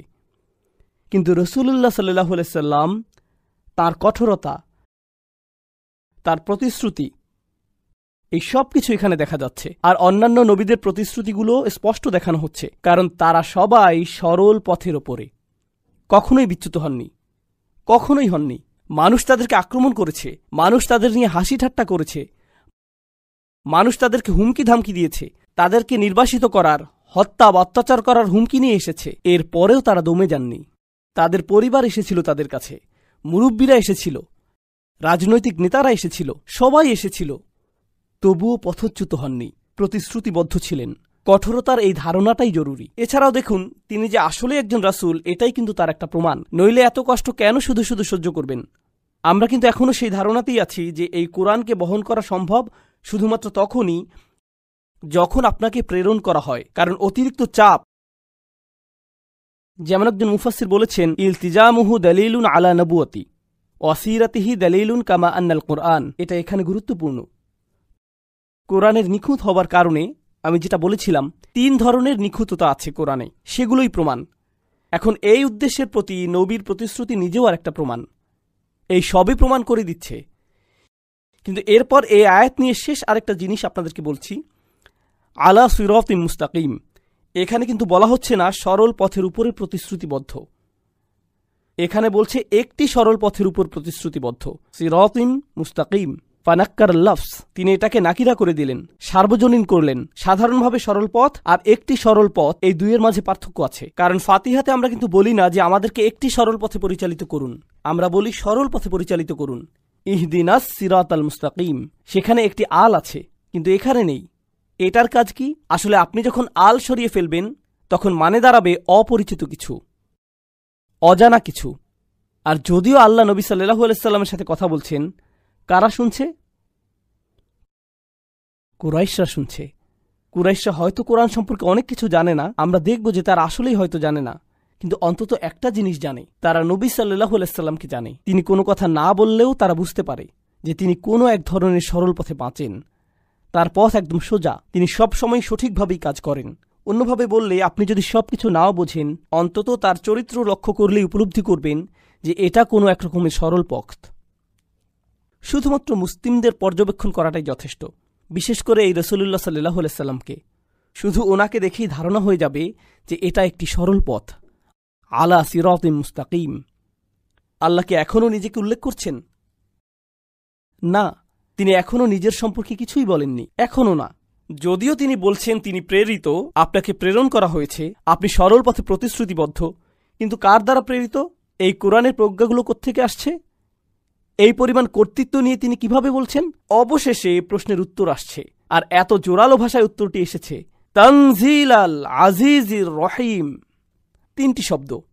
প্রথম শব্দটি হচ্ছে তানজিলা। আপনাদের যারা অল্প স্বল্প আরবি জানেন, আর নাসাব আলাল ইগরা, এখানে একটি ফাতহা আছে। এর মানে কি বুঝতে পারছেন? মানে নরমভাবে এখানে বলা হচ্ছে না, আপনারা তো এভাবে পড়েন না, তানজিলাল আজিজির রহিম, আল্লাহু আকবার। না, তখন তানজিলা এভাবে আসে, তার মানে হলো আল্লাহ আয্যা ওয়া জাল্লা প্রচণ্ড কর্তৃত্বের সাথে কথা বলছেন। দৈববাণী মানে স্বাভাবিকভাবে বলা হয় না, যেন আরবি ব্যাকরণের মাঝেই আশ্চর্যবোধক চিহ্ন বসে আছে। শক্ত ভাষা এটি, শুনে রাখো। এটা কি? এটা এমন কিছু যা নাজিল করা হয়েছে। দৈববাণী। কার দৈববাণী? কার বক্তব্য এটা? আল আজিজ আর রহিম, আল্লাহর দুইটি নাম এখানে। আল আজিজ অর্থ এমন একজন যিনি সম্মান ও কর্তৃত্বের পূর্ণ অধিকারী। আল আজিজ দুটি জিনিস বোঝায়, যার কর্তৃত্ব আছে আর যিনি সম্মানের অধিকারী। কারণ আপনারা দুই ধরনের মানুষ দেখতে পাবেন। এক ধরনের মানুষের দেখবেন কর্তৃত্ব আছে কিন্তু কোনো সম্মান নেই। যেমন ধরুন কোনো পুলিশ অফিসারের কর্তৃত্ব আছে কিন্তু কোনো সম্মান নেই। বাল্টিমোরে আমরা যেমনটা দেখলাম, তাই না? কর্তৃত্ব আছে কিন্তু সম্মান নেই। অন্যদিকে এমন মানুষও আছে যাদের সম্মান প্রচুর কিন্তু কি নেই? কর্তৃত্ব। এই দুটোর কারোরই ইজ্জা নেই। আরবিতে ইজ্জা উর্দুর ইজ্জতের মতো না, কিন্তু শুনতে এক হলো। আরবিতে ইজ্জা অর্থ যখন আপনার সম্মান আছে আবার একই সাথে কি? কর্তৃত্ব, তখনই আপনার ইজ্জা আছে। যখন তিনি বলছেন এটা হলো এমন সত্তার বাণী যিনি সম্মানের অধিকারী, চূড়ান্ত কর্তৃত্বশীল, তখন আল্লাহ আয্যা ওয়া জাল্লা খুবই কঠিন একটা জিনিস বলছেন। মনে আছে কোরআনের একটি বৈশিষ্ট্য হলো যে এটা রায় দেয়। আচ্ছা, কার মূলত রায় দেবার অধিকার আছে? তারই আছে যার কর্তৃত্বও আছে। আর যদি কারো কর্তৃত্ব থাকে আর সে রায়ও দেয়, তবুও কখনো কখনো, যেমন জাজ জুডি, আমি জাজ জুডি খুব দেখতাম মায়ের সাথে। জাজ জুডি কোনো রায় দিতেন, এই ছেলে চুপ থাকো তুমি, তাই না? এভাবেই বলে, অনেক মজা লাগতো। এই তুমি $500 ফাইন দেবে, এখন যাও এখান থেকে, এমনই হতো সব সময়। এরপর বাইরে ইন্টারভিউগুলো মজা পেতাম, ভালো লাগতো। বিশেষ করে যে হেরে যেত তার, কারণ যে জিততো সে তো বেশি কিছু বলতো না। হ্যাঁ, আমি $500 পেয়েছি, এটুকুই বলতো তারা। কিন্তু যেই লোক হারতো তিনি তো খুবই খারাপ, বিশ্বাস হচ্ছে না তিনি এমনটা করলেন, এভাবে রায় তিনি কিভাবে দিতে পারেন, তাই না? অন্যভাবে বললে তার রায়তে কর্তৃত্ব ছিল কিন্তু কি ছিল না? সেখানে পূর্ণ সম্মান ছিল না। আল্লাহ আয্যা ওয়া জাল্লা বলেন এই কোরআন রায়তে পূর্ণ, আর সেই রায়গুলো কঠিনভাবে নিতে হবে, কারণ তা কর্তৃত্বশীল সত্তার কাছ থেকে এসেছে, তাই এটা সম্মানেরও যোগ্য। এটাই আল আজিজ শব্দের মধ্যে চলে এসেছে। এভাবে কিন্তু এটা আবার আল কুরআনিল হাকিমের দিকেও ফিরে যাচ্ছে। এখন তাহলে প্রশ্নটির উত্তর এলো, এই বাণী কার পক্ষ থেকে এসেছে? এটাই সব রায় নিয়ে বলছে বানিয়ালিকুল হুকুম, সাথে অন্য অনেক কিছুই বলছে। তানজিল, এই শব্দ তানজিলের মানে কি? এর মানে হলো যা উপর থেকে আসে। অন্যভাবে বললে এই প্রশ্নের উত্তর দেই আগে, তার শিক্ষককে কে তাকে পাঠিয়েছে? কোরআনের এই প্রজ্ঞা থেকে এসেছে? এই সবই উপর থেকে এসেছে। এর মানে হলো তোমরা এত বাম হাত ঢুকাতে পারবে না। এর মানে হলো এটা এমন জিনিস যা কোনো মানুষের পক্ষেই রচনা করা সম্ভব নয়। এটা উত্তর দক্ষিণ পূর্ব পশ্চিম দিক থেকে আসেনি, ভিন্ন কোনো গ্রাম থেকেও আসেনি, কোনো বিদ্বান ব্যক্তি থেকে আসেনি, কোনো ইউনিভার্সিটি থেকেও আসেনি, এটা উপর থেকে এসেছে। দেখুন, উচ্চশিক্ষা অর্জন করতে আমরা কোথায় যাই? আমরা জ্ঞান অর্জন করতে পূর্ব পশ্চিম উত্তর দক্ষিণে যাই, এখানে সেখানে যাই শিক্ষা নিতে, কিন্তু জ্ঞান অর্জন করতে উপরে তো আর যেতে পারি না। কিন্তু এই মানুষের দীক্ষা তো দেখি উপর থেকে আসছে, অর্থাৎ এতে তোমরা বা হাত ঢুকাতে পারবে না, এটা তোমাদের নাগালের বাইরে। এটা কিন্তু আবার প্রমাণ দিচ্ছে যে প্রজ্ঞায় কোরআন অতিরিক্ত নিখুঁত, কারণ তা উপর থেকে এসেছে। গাঁথুনি খুবই ভালো, এমন গাঁথুনি শুধুমাত্র সম্ভব উপর থেকে আসলেই। আর এর রায়গুলোও এমন যে শুধুমাত্র উপরওয়ালা থেকেই আসতে পারে, এজন্যই তানজিল শব্দটি। কিন্তু এরপর আল্লাহর যেই নামটি এলো তানজিল আল আজিজ আর রহিম, এখানে রহিম মানে কি আপনারা জানেন? এর মানে কি? দয়াময়, যিনি ভালোবাসেন, যিনি যত্ন করেন, যিনি সব সময় ভালোবাসেন, সব সময় খেয়াল রাখেন। আর রহিম, এখানে আর রহিম শব্দটি কি করছে? আল আজিজ শব্দের কারণ বুঝতে পারছি এখানে, কিন্তু রহিম শব্দটি কি করছে এখানে? এই বাণী কার কাছে এসেছে? নবী সাল্লাল্লাহু আলাইহি সাল্লাম। তিনি কেন? অন্য কেউ নয় কেন? স্বয়ং কোরআন আমাদের বলছে ওয়ামা আরসালনাকা ইল্লা রাহমাতাল লিল আলামিন, তোমাকে আমি সৃষ্টির প্রতি রহমা ব্যতীত পাঠাইনি। নবীজি সাল্লাল্লাহু আলাইহি সাল্লাম হলেন সমস্ত মানুষের চাইতেও বেশি দয়াশীল। তাই এই কর্তৃত্বশীল কোরআনও সমস্ত দুনিয়ার সকল মানুষের চাইতেও দয়াশীল মানুষের মুখ হতেই নিঃসৃত হওয়া প্রয়োজন ছিল। আর এটাও আল্লাহর একটি দয়া, মানবতার প্রতি আল্লাহর রহমতই হল রাসূলুল্লাহ সাল্লাল্লাহু আলাইহি সাল্লাম। তাহলে এভাবে দেখলে কোরআন হলো আজিজের পক্ষ হতে, আর রাসূল হলো আর রহিমের পক্ষ থেকে। রাসূল সাল্লাল্লাহু আলাইহি সাল্লাম কর্তৃত্বপূর্ণ নন, তিনি কি? তিনি দয়াশীল। কোরআন হলো কর্তৃত্বপূর্ণ। দুটো একত্রে আসা প্রয়োজন ছিল, বার্তাবাহক আর খোদ বার্তা দুটোরই একসাথে আসা দরকার। এই আয়াতগুলো নিয়ে একটি কথা বলতে ভুলে গিয়েছিলাম, অন্য কিছু বলার আগে এখন বলে নিই, কারণ এই বিষয়ে এটাই শেষ কথা। আমরা কিন্তু এখনও এই সূরার প্রথম অংশেই আছি। কতগুলো অংশ আছে এখানে বলছিলাম? খুব ভালো, 6টি অংশ। আমরা এখন প্রথম অংশে। তো একটি জিনিস এখানে বলতে চাই, তা হলো আল্লাহ যখন হেদায়েত দেন দুটো অংশ থাকে সেখানে থাকে বার্তা আর থাকে বার্তাবাহক। সেখানে থাকে বার্তা আর থাকে বার্তাবাহক। এখন যখন আল্লাহ বললেন ওয়াল কুরআনিল হাকিম ইন্নাকা লামিনাল মুরসালিন, তিনি বার্তাটিকে সত্য প্রতিপন্ন করলেন। মানে বার্তাটি মানুষের থেকে হতেই পারে না, বেশিই নিখুঁত। তাহলে এখানে বার্তাটির বিষয়টি হলো, কিন্তু এটা তো গল্পের অর্ধেক মাত্র। শুধু বার্তাটি পেলেই তো আর হবে না। আপনার আরও কি প্রয়োজন? একজন বার্তাবাহক। বার্তাটি তো নিখুঁত, বার্তাবাহকের কি অবস্থা? তাহলে তোমাদেরকে এই বার্তাবাহক আর তার চরিত্র সম্পর্কে বলি। আলা সিরাতিম মুস্তাকিম, তিনি সরল পথের উপর প্রতিশ্রুতিবদ্ধ। অন্যভাবে বললে, মানুষের হেদায়েতের জন্য নবী সাল্লাল্লাহু আলাইহি সাল্লামকে চরিত্রের সর্বোচ্চ স্তর দেখাতে হবে। শুধু বার্তা থেকেই হেদায়েত আসে না, যখন বার্তা আর বার্তাবাহক দুজনেই আদর্শ হয় তখনই হেদায়েত আসে। বার্তাটি তো আগে থেকেই শ্রেষ্ঠ, এখন বার্তাবাহকটিও আদর্শ। এটা বোঝানোর জন্য দুনিয়াবি একটা উদাহরণ দিই আপনাদের। রাজনৈতিক নেতারা খুবই ভালো বক্তৃতা দেন, কিন্তু যদি তাদের অতীত ইতিহাস খারাপ থাকে, মানুষ যদি জেনে ফেলে সে আগে দুর্নীতিবাদ ছিল, তাহলে তার বক্তৃতার কোনো লাভ আছে? লাভ নেই। এর কোনোই লাভ আর থাকতে পারে না। কারণ তাদের কর্ম, বিশেষ করে যেগুলো ভিডিও করা আছে, তাদের কথার চাইতে বেশি শক্তিশালী। তাই তারা আর যাই বলুক না কেন, কিছুই যায় আসে না। আপনারা জানেন যে নবীগণ আলাইহিমুসাল্লামের পুরো জীবনটাই ছিল সত্যতায় ভরা, তাই না? সেটা অবশ্যই হেদায়েতের অংশ হওয়া চাই। নবীদের যদি বিশ্বাসযোগ্যতা না থাকে, তবে তাদের আনা বার্তাও বিশ্বাসযোগ্যতা হারাবে, সেটা আল্লাহর পক্ষ থেকে এলেও। এখন চলুন সামনে যাই। নবীর সাথে এখনো কথা বলা হচ্ছে। আল্লাহ বলছেন, লিতুনযিরা কওমান মা উনযিরা আবাউহুম ফাহুম গাফিলুন। কেন আমি এই অসাধারণ বাণী পাঠালাম? সর্বোচ্চ কর্তা, সবচাইতে দয়াময় রহমান রহিম থেকে কেন নবীকে আল্লাহ পাঠালেন সাল্লাল্লাহু আলাইহি সাল্লাম?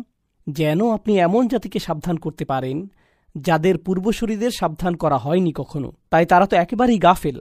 আমি আবার অনুবাদ করছি, লিতুনযিরা কওমান মা উনযিরা আবাউহুম ফাহুম গাফিলুন। যেন আপনি সতর্ক করতে পারেন এক জাতিকে যাদের পিতৃপুরুষদেরকে কখনোই সতর্ক করা হয়নি। এজন্যই তারা একেবারে অসচেতন, একেবারে উদাসীন, সম্পূর্ণ গাফেল। এজন্যই আপনাকে এই বাণী দেয়া হয়েছে। আচ্ছা, এই আয়াতের মধ্যে প্রথম যে জিনিসটি লক্ষ্য করবেন তা হল আপনাকে সতর্ক করতে পাঠানো হয়েছে। ধর্মের বাইরে থেকে সতর্ক শব্দটি চিন্তা করুন তো একটু। কখন আপনাকে সতর্ক করা হয়? ঝড় আসছে, আপনারা তো এই সম্পর্কে ভালো জানেন। হিউস্টন, ঝড় আসছে। রেডিওতে সতর্কবাণী প্রচার করা হয়, টিভিতে সতর্কতা দেখানো হয়, ফোনে অ্যালার্ট বেজে ওঠে, ইত্যাদি ইত্যাদি। ঠিক, সতর্কতা তো অবশ্যই নির্ভরযোগ্য আর কর্তৃত্ব সম্পন্ন উৎস থেকে আসতে হবে, ঠিক কিনা? এমন উৎস থেকে আসতে হবে যেই উৎসের কর্তৃত্ব আছে, আপনি সম্মান করতে পারবেন। এটা প্রকাশ করার কি কোনো শব্দ আছে? যা আমরা আগেই বলেছিলাম, আজিজ। আপনাকে যদি সতর্ক করতে পাঠানোই হয়, তবে অবশ্যই এমন কেউ পাঠাবেন যিনি বৈধভাবে আসলেই এই সতর্কবার্তা পাঠাতে পারেন। তিনি হলেন আল আজিজ। বুঝতে পারছেন? মানে এই শব্দের সাথেই সংযুক্ত বিষয়টা এভাবেই প্রবাহিত হচ্ছে। এখন দ্বিতীয় যে জিনিসটা দেখা যাচ্ছে, আমরা সবাই এই হলে আছি। ধরুন এখানে কোনো ইন্টারনেট কানেকশন নেই, কোনো ফোনেই নেটওয়ার্ক নেই, ইত্যাদি। অর্থাৎ আপনি ওই যে ওখানে ওই লোকটার মতো ফেসবুক চালাতে পারবেন না। এসব কিছুই আপনি করতে পারছেন না, ঠিক আছে? এখন বাহিরে যদি কিছু ঘটে, বাহিরে যদি এমন কিছু ঘটে, বিশাল বড় কোনো ঘটনা যদি বাইরে ঘটে, আপনারা কি জানতে পারবেন? আপনারা জানবেনই না। বাহির থেকে সতর্কতা না আসলে তো আপনাদের সতর্ক করা সম্ভব না। বুঝতে পারছেন? ধরুন আপনি বিল্ডিংয়ের বেসমেন্টে আছেন, টেক্সাসে কোনো বেসমেন্ট নেই, আপনি আপনার গেমিং রুমে বসে আছেন। তো আপনি সারাক্ষণ গেম খেলছেন, জানেনই না বাইরে কি হচ্ছে না হচ্ছে। তাহলে বাহির থেকে কেউ এসে সতর্ক না করলে আপনি কিছুই জানতে পারবেন না। নবী সাল্লাল্লাহু আলাইহি সাল্লাম তো তাদের সাথেই চলেন, ঠিক কিনা? তাদের সাথেই থাকেন। আর এখন মানুষদেরকে তিনি সতর্ক করবেন, কিন্তু সংজ্ঞা অনুযায়ী সতর্ক কোত্থেকে আসতে হবে? বাহির থেকে। তাই তারা প্রশ্ন করবে, এই সতর্কবার্তা কোত্থেকে এলো? হ্যাঁ, সতর্কবাণী উপর থেকে এসেছে, সেটা তো প্রতিষ্ঠিত হয়েই গেছে। কোথায়? তানজিল আল আজিজির রহিম। এজন্যই তো এই সতর্কবাণী, নইলে তো সতর্ক করতে পারবেন না। আপনি যদি একই বাসায় থাকেন, একই লিভিং রুমেই থাকেন, তাহলে সতর্ক করে তো লাভ নেই। হ্যাঁ, তুমি কোত্থেকে জানলে এই খবর? তোমার কাছে তো ফোনও নেই। এখন দ্বিতীয় জিনিস হলো, বরং তৃতীয় জিনিসটি হলো, কাউকে কেন সতর্ক করবেন? এই যে ওই রোডে যাবেন না, বাসায় থাকুন, এই ওটা করো না। কেন কাউকে সতর্ক করা হয়? হ্যাঁ, কাউকে সতর্ক করার একদম প্রাথমিক কারণ হতে পারে যে আপনি তার খেয়াল রাখেন, তার ভালো চান, তাকে ভালোবাসেন, তার ক্ষতি হোক সেটা চান না। আর মূলত এটাই হলো আল্লাহর নাম আর রহিম, যিনি আপনার যত্ন আত্মি করেন, আপনাকে দয়া দেখাতে চান, আপনার ক্ষতি দূর করতে চান। আপনাকে যে কারণে পাঠানো হয়েছে, নবীজি সাল্লাল্লাহু আলাইহি সাল্লামকে যে কারণে সতর্ক করতে পাঠানো হয়েছে, তা হলো এই সতর্কবার্তা খোদ আল্লাহর এক দয়ার বহিঃপ্রকাশ। যেমন ধরুন, কিছু মানুষ অভিযোগ করে কোরআন কেন জাহান্নামের আগুন নিয়ে কথা বলে। আমি বলি, আমরা সম্ভবত এটা পরিষ্কারভাবে চিন্তা করছি না। কেউ যদি আপনাকে ঝড় বা বন্যার ব্যাপারে সতর্ক করে দেয়, আপনি কি বলেন? তুমি কেন বন্যার কথা বলছো? বন্যা তো অনেক খারাপ, আমার মন খুবই খারাপ হয়ে গেল, আমার সাথে আর কথা বলবে না। আরে তুমি তো মারা যাবে। তোমার ভালো লাগুক কি নাই লাগুক, এটা আসবেই। এর চাইতে বরং কেউ যে তোমাকে সতর্ক করে দিচ্ছে, এই যত্নের বহিঃপ্রকাশ দেখে অন্তত খুশি হও। কিন্তু কেন তাকে এভাবে খুলে বলতে হবে? কেন সে শুধু এভাবে বলল না, খারাপ কিছু একটা ঘটবে? একটা সুনামি আসছে আর আপনি কাউকে বললেন খারাপ কিছু একটা হবে, তাহলে কি তাকে সিরিয়াসলি নেবেন আপনারা? এটা পরিষ্কারভাবে বলতেই হবে। এটাই আল্লাহর ভালোবাসার বহিঃপ্রকাশ। লিতুনযিরা কওমান। এখন এটা আমার খুবই পছন্দ। ও মাই গড, সূরাটির শুরুতে আমরা বলেছিলাম ওয়াল কুরআনিল হাকিম, আর এই কোরআন প্রজ্ঞাময়, এত সুন্দরের গাঁথনি, এতে আছে নিজস্ব রায়। এই কোরআন যে কোনো কোরআন নয়, সেই একক কোরআন, এমনভাবে বলা যেন আরব সমাজে এটাই প্রতিষ্ঠিত। এখন কুরাইশ তো কোরআন সম্পর্কে জেনেছে, যথেষ্ট শুনেছে তারা, তাই যখন আপনি তেলাওয়াত করেন তারা বুঝতে পারে, তারা ভাবে এটা সাধারণ কোনো তেলাওয়াত নয়, এটা সেই নির্দিষ্ট তেলাওয়াত, সবাই জানে। আর কোন জাতিতে নবীজিকে পাঠানো হয়েছিল সাল্লাল্লাহু আলাইহি সাল্লাম? তাকে কুরাইশদের কাছে পাঠানো হয়েছিল। কিন্তু এই কুরাইশরা, আমরা জানি তারা জনপ্রিয় সমাজ ছিল, বেশ জনপ্রিয় ছিল তখন। কিন্তু দেখুন আল্লাহ তাদের সম্পর্কে এই আয়াতে কিভাবে বলছেন। নিজ কর্তৃত্বের অবস্থান থেকে আল্লাহ তাদের ছোট করছেন। তিনি বলছেন আপনি কোনো এক জাতিকে সতর্ক করতে এসেছেন। তিনি বলেননি জাতিকে সতর্ক করতে, বললেন কোনো এক জাতি। কওমান, কওমান, কোনো এক জাতি। কুরাইশরা অহংকারী জাতি, ঠিক কিনা? এভাবে বললে তো তাদেরকে শুরুতেই তাচ্ছিল্য করা হয়ে যায়। তাদের বিরুদ্ধে কেমন মুহাজামা এটা, এমন এক আক্রমণ যে শুধুই বললেন কওমান। আচ্ছা, আরও ব্যাখ্যা করছি। এদিকে দেখুন, তারা নিজেদের বংশ নিয়ে কি কি পরিমাণ অহংকার করে। তারা নিজেদেরকে কিভাবে বলতো? বনু আমির, বনু হিসাম। নিজেদের বংশের কি গর্ব, কি অহংকার ছিল তাদের। আল্লাহ বলেন কোনো এক জাতি, তাদের বংশ নিয়ে তোমাকে আমি বলছি, তারা তো কিছুই জানে না। মা উনযিরা আবাউহুম, তাদেরকে আগে সতর্ক করাই হয়নি। তোমরা নিজেদের আহামরি কি মনে করো? তোমরা কিছুই না, নগণ্য জাতি, তোমাদের মূল্যই নেই। মা উনযিরা আবাউহুম, তুমি কোনো এক নগণ্য জাতিকে সতর্ক করতে এসেছো, এমনকি যাদের পূর্বপুরুষরা ওহির বরকত পর্যন্ত পায়নি। মা উনযিরা আবাউহুম ফাহুম গাফিলুন, তারা তো উদাসীন হবেই, অবাক হবার কিছু নেই, তারা সম্পূর্ণই অজ্ঞ। চলুন এখন তাদের অজ্ঞতা নিয়ে কথা বলি। আমি চাই আপনারা বুঝুন ভালোভাবে। আপনারা তো জানেন হেজাজ অঞ্চল কোথায়, ওই যে আরব মরুভূমি যেখানে নবীজি সাল্লাল্লাহু আলাইহি সাল্লাম এসেছেন। আচ্ছা, আশেপাশের অঞ্চলগুলোতে কি কোনো পরাশক্তি আছে? কিংবা প্রতিবেশী অঞ্চলে বা কাছে ধারে কোনো বিশাল রাজত্ব বা সভ্যতা কি বিদ্যমান? হ্যাঁ হ্যাঁ, অবশ্যই। আবিসিনিয়া আছে, পারস্য আছে, বিশাল বড় সভ্যতা, প্রাচীন এক সভ্যতা। এরপর আছে রোমান সাম্রাজ্য, ঠিক? আরও অনেক বড় বড় প্রাচীন আর প্রতিষ্ঠিত সভ্যতা আছে। তো সে সময় আরবরা প্রতিষ্ঠিত কতটুকু? মানে তাদের কয়টি ইউনিভার্সিটি আছে, কি ধরনের বিশাল লাইব্রেরি আছে তাদের? সেখানে রোমানদের মতো কি ইতিহাস বা দর্শনের বই আছে? বা গ্রিকদের মতো পুরাণের বই আছে? বা সেখানকার মূর্তি, স্তম্ভ, সেরকম অবকাঠামো বা দুর্গ নেই? তাদের কিচ্ছুই নেই। আল্লাহ কুরাইশদের বলছেন তোমরা নিজেদের নিয়ে এত অহংকার করছো, তোমরা তো একেবারেই অজ্ঞ। তোমাদের চাইতে কত বড় রাষ্ট্র পড়ে আছে। নিজেদের কি মনে করো? তোমরা কি মনে করো নিজেদের? এত কিসের গর্ব তোমাদের? তোমরা তুচ্ছ, সমস্ত পৃথিবীতে অন্যদের তুলনায় নগণ্য তোমরা। এমনকি অন্যরা তোমাদের আক্রমণও করতে চায় না। এখানে তো এখনো তেল আসেনি। তারা তোমাদের একা ছেড়ে দিয়েছে। মনে করতে পারো তোমরা রোমানরা তোমাদের চায় না, পারস্যরা তোমাদের চায় না। কি? আমরা কোন দুঃখে আমাদের সৈন্য ওখানে পাঠাবো? 1000 বছর ধরে তারা একা ছেড়ে রেখেছে একে। প্রত্যেক সভ্যতাই নিজ অঞ্চলের প্রসার চায়, ঠিক কিনা? তাই প্রশ্ন আসছে, তাহলে তারা নিজেদের অঞ্চল সেখানে বাড়াচ্ছে না কেন? কারণ এতে কোনোই লাভ নেই, কোনো লাভই নেই, তাই না? তাই একা ফেলে রেখেছে। আর তোমরা নিজেদের বিশাল বড় ভাবছ। দেখুন, এই ধরনের মানসিকতা মানুষের মধ্যেও আছে। তারা যখন গ্রামে বাস করে, নিজেদের ছোট্ট গণ্ডির মধ্যে পুরো জীবন কাটায়, তখন অহংকার বেড়ে যায়, মূর্খতা পেয়ে বসে, ভাবে আমি কি হলুম রে। বুঝতেও পারে না যে বাহিরের জগতে কেউ তাদের পাত্তাও দেয় না। এটা কিন্তু মসজিদ কমিটির মেম্বারদের মধ্যেও হতে পারে। বাহিরের কেউই পাত্তা দেয় না, আমি মসজিদ কমিটির সভাপতি, কারোই কিছু যায় আসে না। না, আসলেই কিন্তু কখনোই কারো যায় আসে না। এমন হয় কি না? একদিন আমার এক বন্ধু আমাকে একটা ভিডিও দেখালো, ভারতের অস্পৃশ্য শ্রেণীর একজন ব্যক্তির একটা ভিডিও। সে আগে হিন্দু ছিল, কিন্তু ধর্ম ত্যাগ করেছে। এখন ইউটিউবে হিন্দু ধর্মকে নিন্দা করে শুধু। আমি এখানে হিন্দু ধর্মের নিন্দা করতে আসিনি, কিন্তু তার আসল বক্তব্যটা হলো যে এই সম্পূর্ণ ধর্মটি সমাজে শ্রেণী বৈষম্য সৃষ্টি করতেই গঠিত। সে কিন্তু অস্পৃশ্য শ্রেণীর একদম নিম্নতর ছিল। এখন সে থাকে নর্দার্ন ক্যালিফোর্নিয়াতে, একটা টেক কোম্পানির হেড, $1 মিলিয়ন তার আয়, কর্মজীবনে সে অত্যন্ত সফল, তাই না? অথচ সে বলছে, আমি যখন আমার গ্রামে যাই, এখনো যখন বাসে উঠে বসি, তারা আমার পাশে কেউ বসে না। গ্রামের সবার আয় যোগ করলেও আমার চাইতে কম, অথচ তারা আমার পাশে বসে না। গ্রামের সকলের শিক্ষা যোগ করলেও আমার শিক্ষার চাইতে কম, কারণ তাদের সেই ছোট্ট দুনিয়ায় তারাই সবচাইতে উচ্চ, তাদের সেই নগণ্য তুচ্ছ দুনিয়া। এটাই হলো কুরাইশ, মিছিমিছি ক্ষমতার মোহে বিভ্রান্ত। এটা কিন্তু হতে পারে কোনো শাশুড়ির বেলাতেও, এমন হতে পারে স্বামীর বেলাতেও, আসলেই হতে পারে, বাবা মার ক্ষেত্রে হতে পারে, বড় ভাই বোনের ক্ষেত্রে হতে পারে।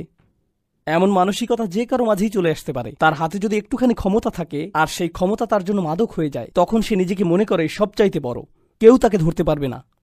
এ কারণেই আল্লাহ কুরাইশদের বাস্তবতাটি চোখে আঙুল দিয়ে দেখিয়ে দিচ্ছেন। বংশ নিয়ে গৌরব করো, তাদের তো কোনো খবরই নেই। ফাহুম গাফিলুন। এরপর এটুকুও যেন যথেষ্ট না, পুরো দুনিয়া এগিয়ে গিয়েছে আর আপনি সেখানেই পড়ে আছেন, আপনার খবরই নেই। বিশ্ব যেখানে সামনে চলে গিয়েছে, আপনি পেছনেই পড়ে আছেন। তার উপর নিজের মূর্খতা সম্পর্কেও অজ্ঞ আপনি। তোমরা কিছুই জানো না, তোমাদের কোনো জ্ঞানই নেই। অশিক্ষিত মূর্খের দল। উচ্চশিক্ষার এই নিয়ামত স্বয়ং আল্লাহর পক্ষ থেকে আসছে তোমাদের কাছে, অথচ তোমরা উদাসীন। আচ্ছা দেখুন, যখন কোনো সমাজে লম্বা সময় ধরে শিক্ষা দীক্ষা থাকে না, তখন তারা শিক্ষাকেই মূল্যহীন ভাবতে শুরু করে। ঠিক, শিক্ষাকে আর গুরুত্ব দেয় না তারা, বরং শিক্ষাকে তারা ভয় পাওয়া শুরু করে। কারণ তারা জানে জ্ঞানার্জন করলে আপনি বদলে যাবেন। তাই তারা সব কিছু মূর্খ রাখতেই পছন্দ করে। দেখুন, আমি এসব ব্যাপার তুলে ধরতে চাই, কারণ এগুলো শুধু কুরাইশদের সমস্যা নয়, মুসলিমরাই। অন্যদের ব্যাপারে কথা বলার কোনো ইচ্ছা নেই আমার, আমাদের নিজেদের নিয়ে ভাবতে হবে। মুসলিম বিশ্বের একাংশ, মুসলিম বিশ্বের বিশাল একটা অংশ, এমনকি আমরা বহু বিষয় নিয়ে একেবারেই অশিক্ষিত। আর আমরা এমন থাকতেই পছন্দ করি, কারণ নতুন জিনিস শেখা, বদলাতে চাওয়া তো কষ্টকর, আরামের কাজ নয়। তাহলে তারা আর কিসের ব্যাপারে গাফেল? এই যে আল্লাহ তাদেরকে সমস্ত মানুষের চাইতে বেশি দয়াময় মানবকে তাদের কাছে পাঠিয়েছেন, ইতিহাসের সবচাইতে বড় কালাম এসেছে তাদের ভাষাতেই, কুরাইশদের কাস্টমাইজড পদ্ধতিতে, যে এখন কুরআন সম্পর্কে জানতে হলে আমাদের কুরাইশ সম্পর্কে জানতে হয়। কিতাবটি যদিও পুরো বিশ্ব মানবতার প্রতি নাজিল হয়েছে, তবুও তা ভালোভাবে বুঝতে হলে আমাদের যাদের কাছে এসেছিল তাদেরকে বুঝতে হবে। আল্লাহ তাদেরকে মুসলিমদের শিক্ষার জন্য সবচাইতে গুরুত্বপূর্ণ ঐতিহাসিক দল বানিয়ে দিলেন, সকল মহাদেশে, সকল ভাষায়, সকল সভ্যতায়, একদম বিচার দিবস পর্যন্ত। অথচ তারা যে রাহমাতুল্লিল আলামিনের সঙ্গে বসে আছে, এটা নিয়ে তাদের কোনো উপলব্ধিই নেই। তারা জানেই না কি অস্বীকার করে বসছে। যা পেয়েছে সেটার প্রতি কোনো রকম বুঝ বা কদর নেই। তাদের যদি একটু হলেও ধারণা থাকতো, অল্প করে হলেও যদি ভবিষ্যৎ দেখতে পেত, বেশি না, মাত্র 100 বছর ভবিষ্যৎ যদি দেখতে পেত, কিংবা 200 বছরের ভবিষ্যৎ, তারা যদি জানতো দুনিয়ার জন্য কোরআন কি করছে, কোরআন পৃথিবীতে কি করছে, পৃথিবীতে ইসলাম কি করছে, আন্দুলুসিয়াতে কি করেছে, দামেস্কে কি করেছে, ইরাকে কি করেছে, ভারতে কি করেছে, দুনিয়ার প্রতি অবদান কি, এই লোকগুলোর কোনো ধারণাই নেই। তারা শুধুই বসে বসে বলছে, আহ, আমাদের কিছুই যায় আসে না। তারা যে কতটা মূর্খ সেটা সম্পর্কে বলে এটা শেষ করতে চাই। আপনাদের তাদের মূর্খতার স্তর সম্পর্কে উদাহরণ দেব। কখনো কখনো আপনি জানেনই না যে কার সাথে কথা বলছেন। এমনটা তো হয়, তাই না? অথবা বোকার মতো কাজ করে ফেললেন, পরে উপলব্ধি হয় যে সেই লোক ভিআইপি কেউ ছিল। কোনো এক মজলিসে এই ঘটনা ঘটেছিল। আমাদের একজন শায়েখ বললেন, তার স্ত্রীও একজন শিক্ষিকা, তিনি ছাত্রদের ইসলামিক স্টাডিজ পড়ান, বেশ জনপ্রিয়, নাম বলবো না আমি। তো তিনি হজে গেছেন, দলের একজন তার সাথে কথা বলছে, তিনি এই লোককে চেনেনি না। হঠাৎ সে বলা শুরু করল, অমুক মহিলা আছে না, শিক্ষকতা করে, সে তো ইসরায়েলি গোয়েন্দা। সেই লোক শায়েখ বলেই যাচ্ছে যে কিভাবে ইহুদিরা এই মহিলাকে ফান্ডিং করে মুসলিমদের নষ্ট করতে। এই লোক মহিলার স্বামীকে বলছে এসব। প্রায়ই দেখা যায় যে আপনি কারোর সাথে কথা বলছেন অথচ জানেনই না যে আপনি কার সাথে কথা বলছেন। এমন কি হয় না? অবশ্যই। যখন তারা কোরআনের বাণীকে অস্বীকার, ঠাট্টা বা প্রত্যাখ্যান করে, তখন তারা কি শুধু নবীকে অস্বীকার করছে সাল্লাল্লাহু আলাইহি সাল্লাম? বরং এটা তো সর্বোচ্চ কর্তৃপক্ষের বিরুদ্ধে চূড়ান্ত অপরাধ। আল আজিজ, এটা যেন দেখুন, কারো কর্তৃত্ব যত বেশি থাকে তাকে দেখে তত বেশি সাবধান থাকে মানুষ। রাস্তায় পুলিশ দেখলে আপনাদের তাকওয়া অনেক বেড়ে যায়, তাই না? সোজা হয়ে বসে যান, মানুষের মতো বসেন। তখন আদালতের ভেতর আপনারা তো নিশ্চয়ই বেকাতারা হয়ে বসেন না, ভদ্রলোকের মতো বসেন, কারণ বিচারক বা বিচারক মণ্ডলী হয়তো আপনাকে দেখছে। এভাবে সোজা হয়ে বসেন, কারণ কাউকে সম্মান দেখানোর মতো পরিস্থিতিতে আপনি পড়েছেন, তাই না? সম্মানিত ও কর্তৃত্বশীল কারো সামনে বসার জন্য এক ধরনের প্রোটোকল আছে।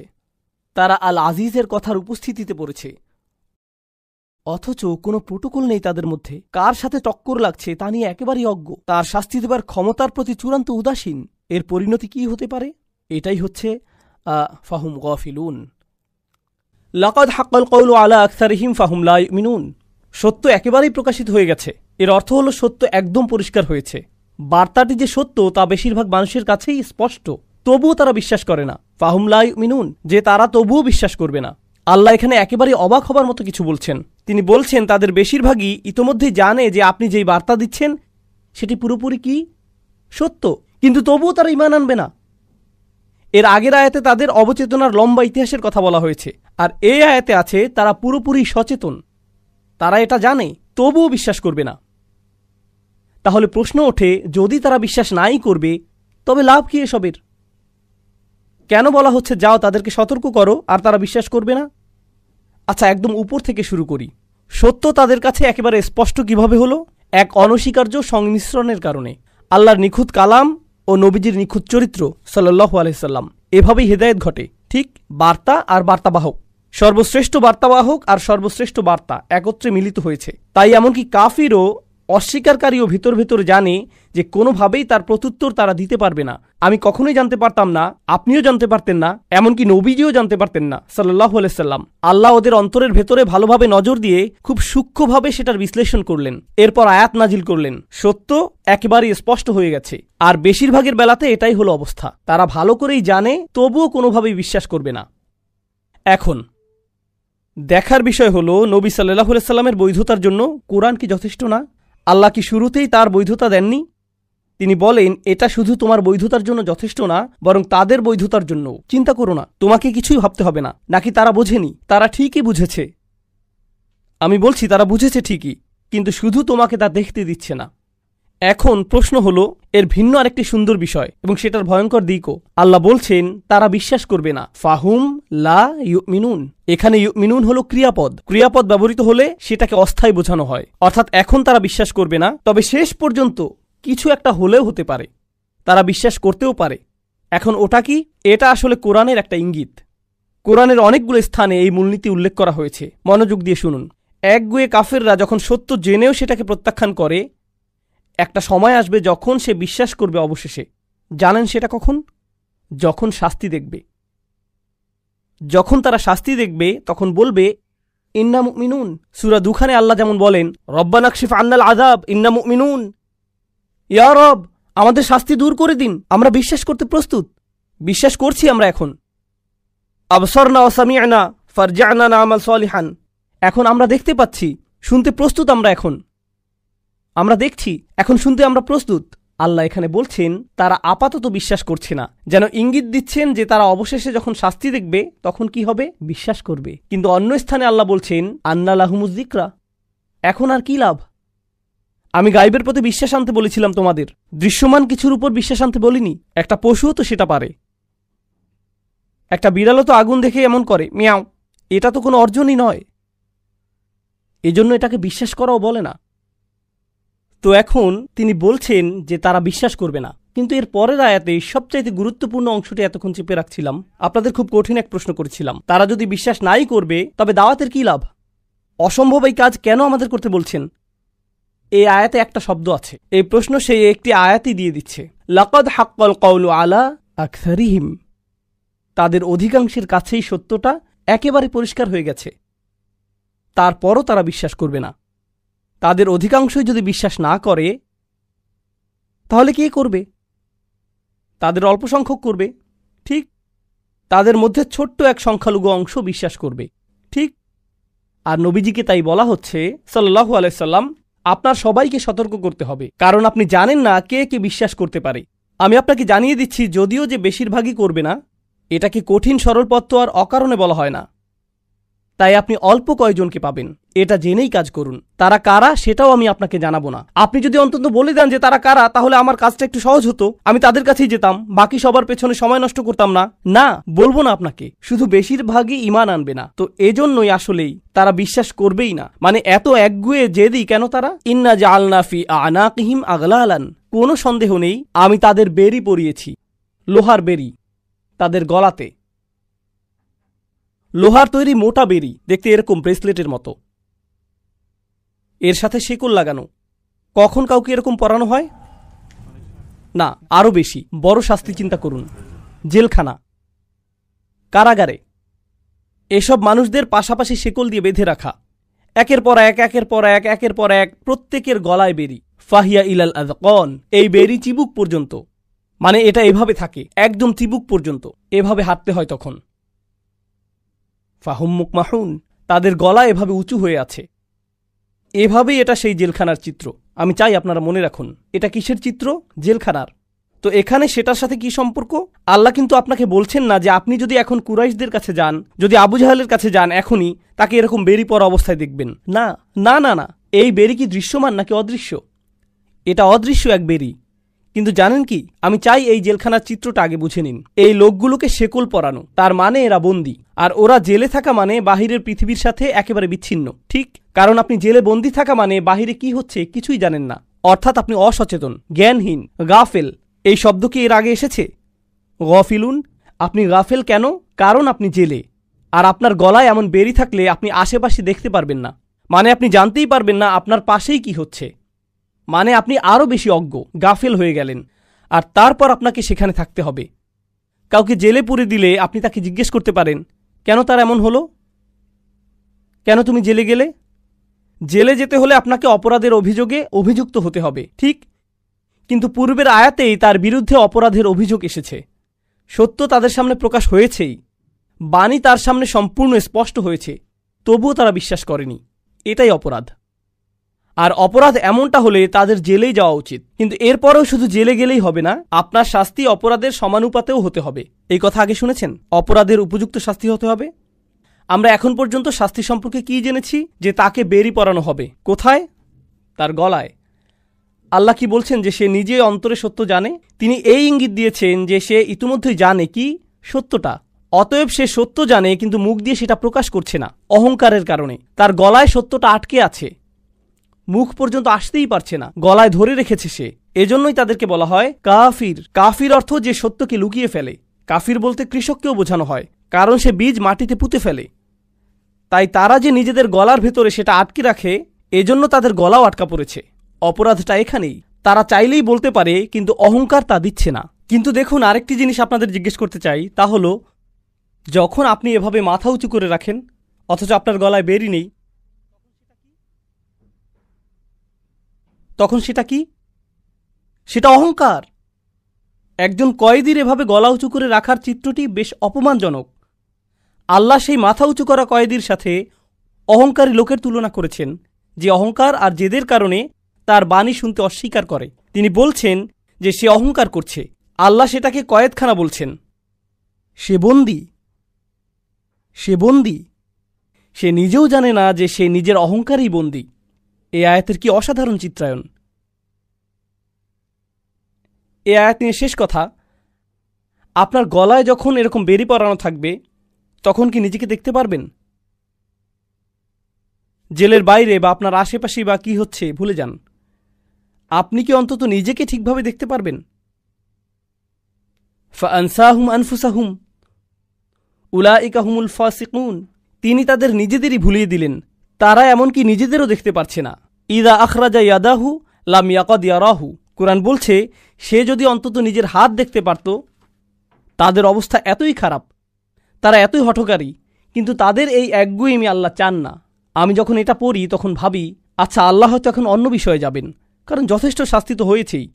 কিন্তু এরপর আরেক আয়াত, ওয়াজআলনা মিন বাইনি আইদিহিম সাদ্দান, আর আমি তাদের ঠিক সামনেই একটা দেয়াল রেখেছি, অমিন খলফিহিম সাদ্দান, আর তাদের পেছনেও আমি একটা দেয়াল রেখেছি, আগশাইনাহুম, তাদেরকে ঢেকে দিয়েছি, ফাহুম লা ইউবসিরুন, ফলে তারা দেখে না। আপনি জেলখানায়, আপনাকে অন্য মানুষের সাথে বেঁধে রাখা হয়েছে, আপনার সামনে একটা দেয়াল, পেছনে আরেকটা দেয়াল। তিনি কেন দুপাশে দেয়ালের কথা বললেন না? কারণ যখন আপনি শেকলে বন্দী, তখন শুধু কোন দিকে নড়াচড়া করতে পারেন? সামনে ও পেছনে। আর আপনি আশেপাশে তাকিয়েও দেখতে পারছেন না, কারণ গলায় বেড়ি বাঁধা। তাই শুধু সামনে আর পেছনেই যেন দেখতে পান, এটুকুই। তো তারা এই দিকেই এগিয়ে আসছে। তাহলে আল্লাহ কি বলছেন? তাদের সামনে একটা দেয়াল আছে আর তাদের পেছনে একটি দেয়াল আছে। এই দেয়ালের কাজ কি? আপনি পালাতে পারবেন না। দেয়ালের আরেকটি কাজ হলো আপনি ওপাশের কিছুই দেখতে পাবেন না। ঠিক এটার কারণেই তারা অসচেতন। কিন্তু এখানে তো 3টি আবরণ, সামনে দেয়াল, পেছনে দেয়াল, উপরে আরেক আবরণ। এটা কিছু খুব খুব গুরুত্বপূর্ণ। যখন আমি খুবই গুরুত্বপূর্ণ 2বার বলি, খুব খুব এভাবে, তার মানে হলো এটা আসলেই খুব খুব গুরুত্বপূর্ণ। যদি বলি খুব গুরুত্বপূর্ণ, তখন আসলে আপনাদের শুধু জাগাবার চেষ্টা করছি। কিন্তু যদি আমি বলি যে খুব খুব গুরুত্বপূর্ণ, এর মানে আসলেই খুব খুব গুরুত্বপূর্ণ। 3টি বাধা। প্রথম বাধাটি কোথায়? ঠিক তাদের সামনে। বোঝার চেষ্টা করুন এর মানে কি। আমাদের ঠিক সামনে কি জানেন? সব কিছু। যখন ঘুম থেকে উঠি, আমার ঘর আমার সামনে। যখন নিচে যাই, আমার বাচ্চারা আমার সামনে। যখন বাইরে যাই, পুরো আকাশ আমার সামনে। যখন গাড়িতে উঠি, আমার গাড়ি ঠিক আমার সামনে। কোরআন আমার সামনে। সমস্ত জীবন আমার সামনে। আল্লাহর সমস্ত সৃষ্টি কোথায়? ঠিক আমার সামনে। আর এই সৃষ্টি, এই আকাশ, এই পৃথিবী, সেই গাছ, আমার বাচ্চা, সব কিছুই আল্লাহকে স্মরণ করিয়ে দেয়। সব কিছুই। কিন্তু তারা এসব থেকে বাধাপ্রাপ্ত। তাই তারা ওসব কিছুই দেখে না। তাই কিছুই তাদেরকে আল্লাহর কথা মনে করিয়ে দেয় না। সব কিছুই তাদের চিন্তার জন্য যথেষ্ট না। সত্যের পথ হতে তারা অবরুদ্ধ। অন্য ভাষায়, প্রথম প্রাচীর হল সমস্ত সৃষ্টি। বোঝার চেষ্টা করুন এই জিনিসটা। আল্লাহ যা কিছুই সৃষ্টি করেছেন সবই আমাদের সামনে। আপনি তো সারাক্ষণ কোরআন পড়ছেন না, সারাক্ষণ তো আপনি ইবাদত করছেন না। কিন্তু জানেন কি, যখনই আপনি জেগে আছেন, আপনার ঠিক সামনেই কি থাকে? সৃষ্টি সব সময় আপনার সামনে থাকে। নিজের চোখে দেখে অনুধাবন করার মতো কিছু না কিছু সব সময়ই থাকে। এটাই হলো প্রাচীর। দ্বিতীয় প্রাচীরটি কোথায়? তাদের পেছনে। আমাদের পেছনে কি? আমাদের ইতিহাস, আমার নিজের ইতিহাস, আমার জাতির ইতিহাস, অন্যান্য জাতির ইতিহাস। এগুলো সব কোথায়? তারা তাদের সামনে থাকা প্রাচীরের কারণে পুরো বিশ্ব দেখতে পারছে না, আর তারা তাদের পূর্বে গত মানুষের অবস্থা থেকেও শিক্ষা নিচ্ছে না। এজন্য তাদের পেছনেও আরেক প্রাচীর। এখন পর্যন্ত 2টো পেলাম। আপনার চারপাশের দুনিয়া 1 নম্বর, আর আছে ইতিহাস 2 নম্বর। কিন্তু সেটাও যথেষ্ট না। অন্য দিক থেকেও তারা অবরুদ্ধ। কোথায়? ফাআগশাইনাহুম, আমি তাদেরকে ওপর থেকেও ঢেকে দিয়েছি। এখন আপনি যদি ওপর থেকে তাদের বন্দী করে রাখেন, তার মানে ওপর থেকেও এমন কিছু শেখার আছে যা সত্যের পথ দেখায়। আপনি যদি ইতিহাসে মনোযোগ দেন, সেখান থেকেও সত্য পেতে পারেন। হতে পারে উপরেও কিছু একটা আছে যা আপনাকে সত্যের দিকে নিতে পারে। সেটা কি? আল্লাহর পক্ষ থেকে বাণী। এখন সেটাও আপনার অন্তর হতে অবরুদ্ধ। আপনি কোরআনের যেখানেই পড়েন না কেন, তা বলবে যে সত্যে পৌঁছানোর জন্য 3টি রাস্তা আছে। আপনার চারপাশের পৃথিবীর দিকে নজর দিতে পারেন, ইতিহাসের প্রতি নজর দিতে পারেন, আর নজর দিতে পারেন ওহির প্রতি। কোরআনে এই 3টি ধ্রুব। আপনি যখন নিজের প্রতি মনোযোগ দিচ্ছেন, তখন আপনি সব কিছুর প্রতি দিচ্ছেন। সানুরিহিম আয়াতিনা ফিল আফাকি ওয়া ফি আনফুসিহিম হাত্তা ইয়াতাবায়্যানা লাহুম আন্নাহুল হক। আপনার চারপাশের পৃথিবীটাই সত্যে পৌঁছানোর প্রথম ধাপ, ইতিহাস। আর যারা ইতিহাস নিয়ে চিন্তা করতে পারে, তারাও সত্যে পৌঁছাতে পারে। আর সত্যে পৌঁছানোর সবচাইতে শক্তিশালী পথটি অবশ্যই সেটা যা ওপর থেকে আসে। অথচ এই মানুষগুলো পুরোপুরি অবরুদ্ধ। তাই ওহি তো দূরে থাক, তারা তো এই বাণী শুনছেই না। নবীজি সাল্লাল্লাহু আলাইহি সাল্লামকে তারা আপনাকে শুনবে না। অথচ তা কোরআন উপর থেকে এসেছে। অথচ তা কোরআন উপর থেকে এসেছে। এটা বলতে বলার আগে দেখুন, সেটা তো তাদের প্রথম অপরাধী না। তারা তো তাদের আশেপাশের পৃথিবীটাতেই মনোযোগ দেয় না। তারা ধ্বংসাবশেষ নিয়েও চিন্তিত না। তারা তো অতীত জাতির ধ্বংসাবশেষের পাশ দিয়ে গিয়েছে। আরবরা যেত এভাবে। অথচ তারা 2বার ভাবত না, এখানে কি হয়েছে, এখানে কি হয়েছে। ফাহুম লা ইউবসিরুন, তাদের এই অবস্থা কেন হলো? তারা এমনটা কখনোই ভাবেনি। কি এক চিত্রায়ন, কি অসাধারণ চিত্রায়ন। আর এই সব কিছুর শেষে এখন নবীজি সাল্লাল্লাহু আলাইহি সাল্লামকে বলা হচ্ছে, তিনি কি সংখ্যাগুরুদের পাবেন নাকি সংখ্যালঘুদের? এখন বলা হচ্ছে বেশিরভাগ মানুষই খারাপ, কোনো আশা নেই। ওয়াসাওয়াউন আলাইহিম আনযারতাহুম আম লাম তুনযিরহুম লা ইউমিনুন। সব একই রকম, আপনি তাদেরকে সতর্ক করেন আর নাই করেন, তারা বিশ্বাস করবেই না। হে আল্লাহ, আপনি আমাকে বলেছিলেন তাদের সতর্ক করতে, এখন বলছেন তাদেরকে সতর্ক করি আর না করি লাভ নেই। তাদের জনসংখ্যার বিশাল গোষ্ঠীর ব্যাপারে আসলেই কোনো লাভ নেই। এই মানুষগুলোর ব্যাপারেই যদি নবীজিকে বলা হয়ে থাকে সাল্লাল্লাহু আলাইহি সাল্লাম, তবে তাদের বেশিরভাগের গলাতেই শেকল আর বেড়ি লাগানো। তাদের বড় অংশের কোনো কিছুতেই কোনো মনোযোগ নেই আর, কিন্তু তবুও তাকে করতে হয়। কেন বাপু? কেনই বা তাদের বেশিরভাগ বিশ্বাস রাখবে না? এমনকি কোরআনও, এমনকি রাসূলুল্লাহ সাল্লাল্লাহু আলাইহি সাল্লামের নিজ কণ্ঠের কোরআনও নয়। এত একগুঁয়ে তার কিভাবে হতে পারে যে স্বয়ং নবীর কণ্ঠের কোরআনও তাদের জন্য যথেষ্ট না? এরকম অবস্থাটি বেশ হতাশাজনক। আর এমন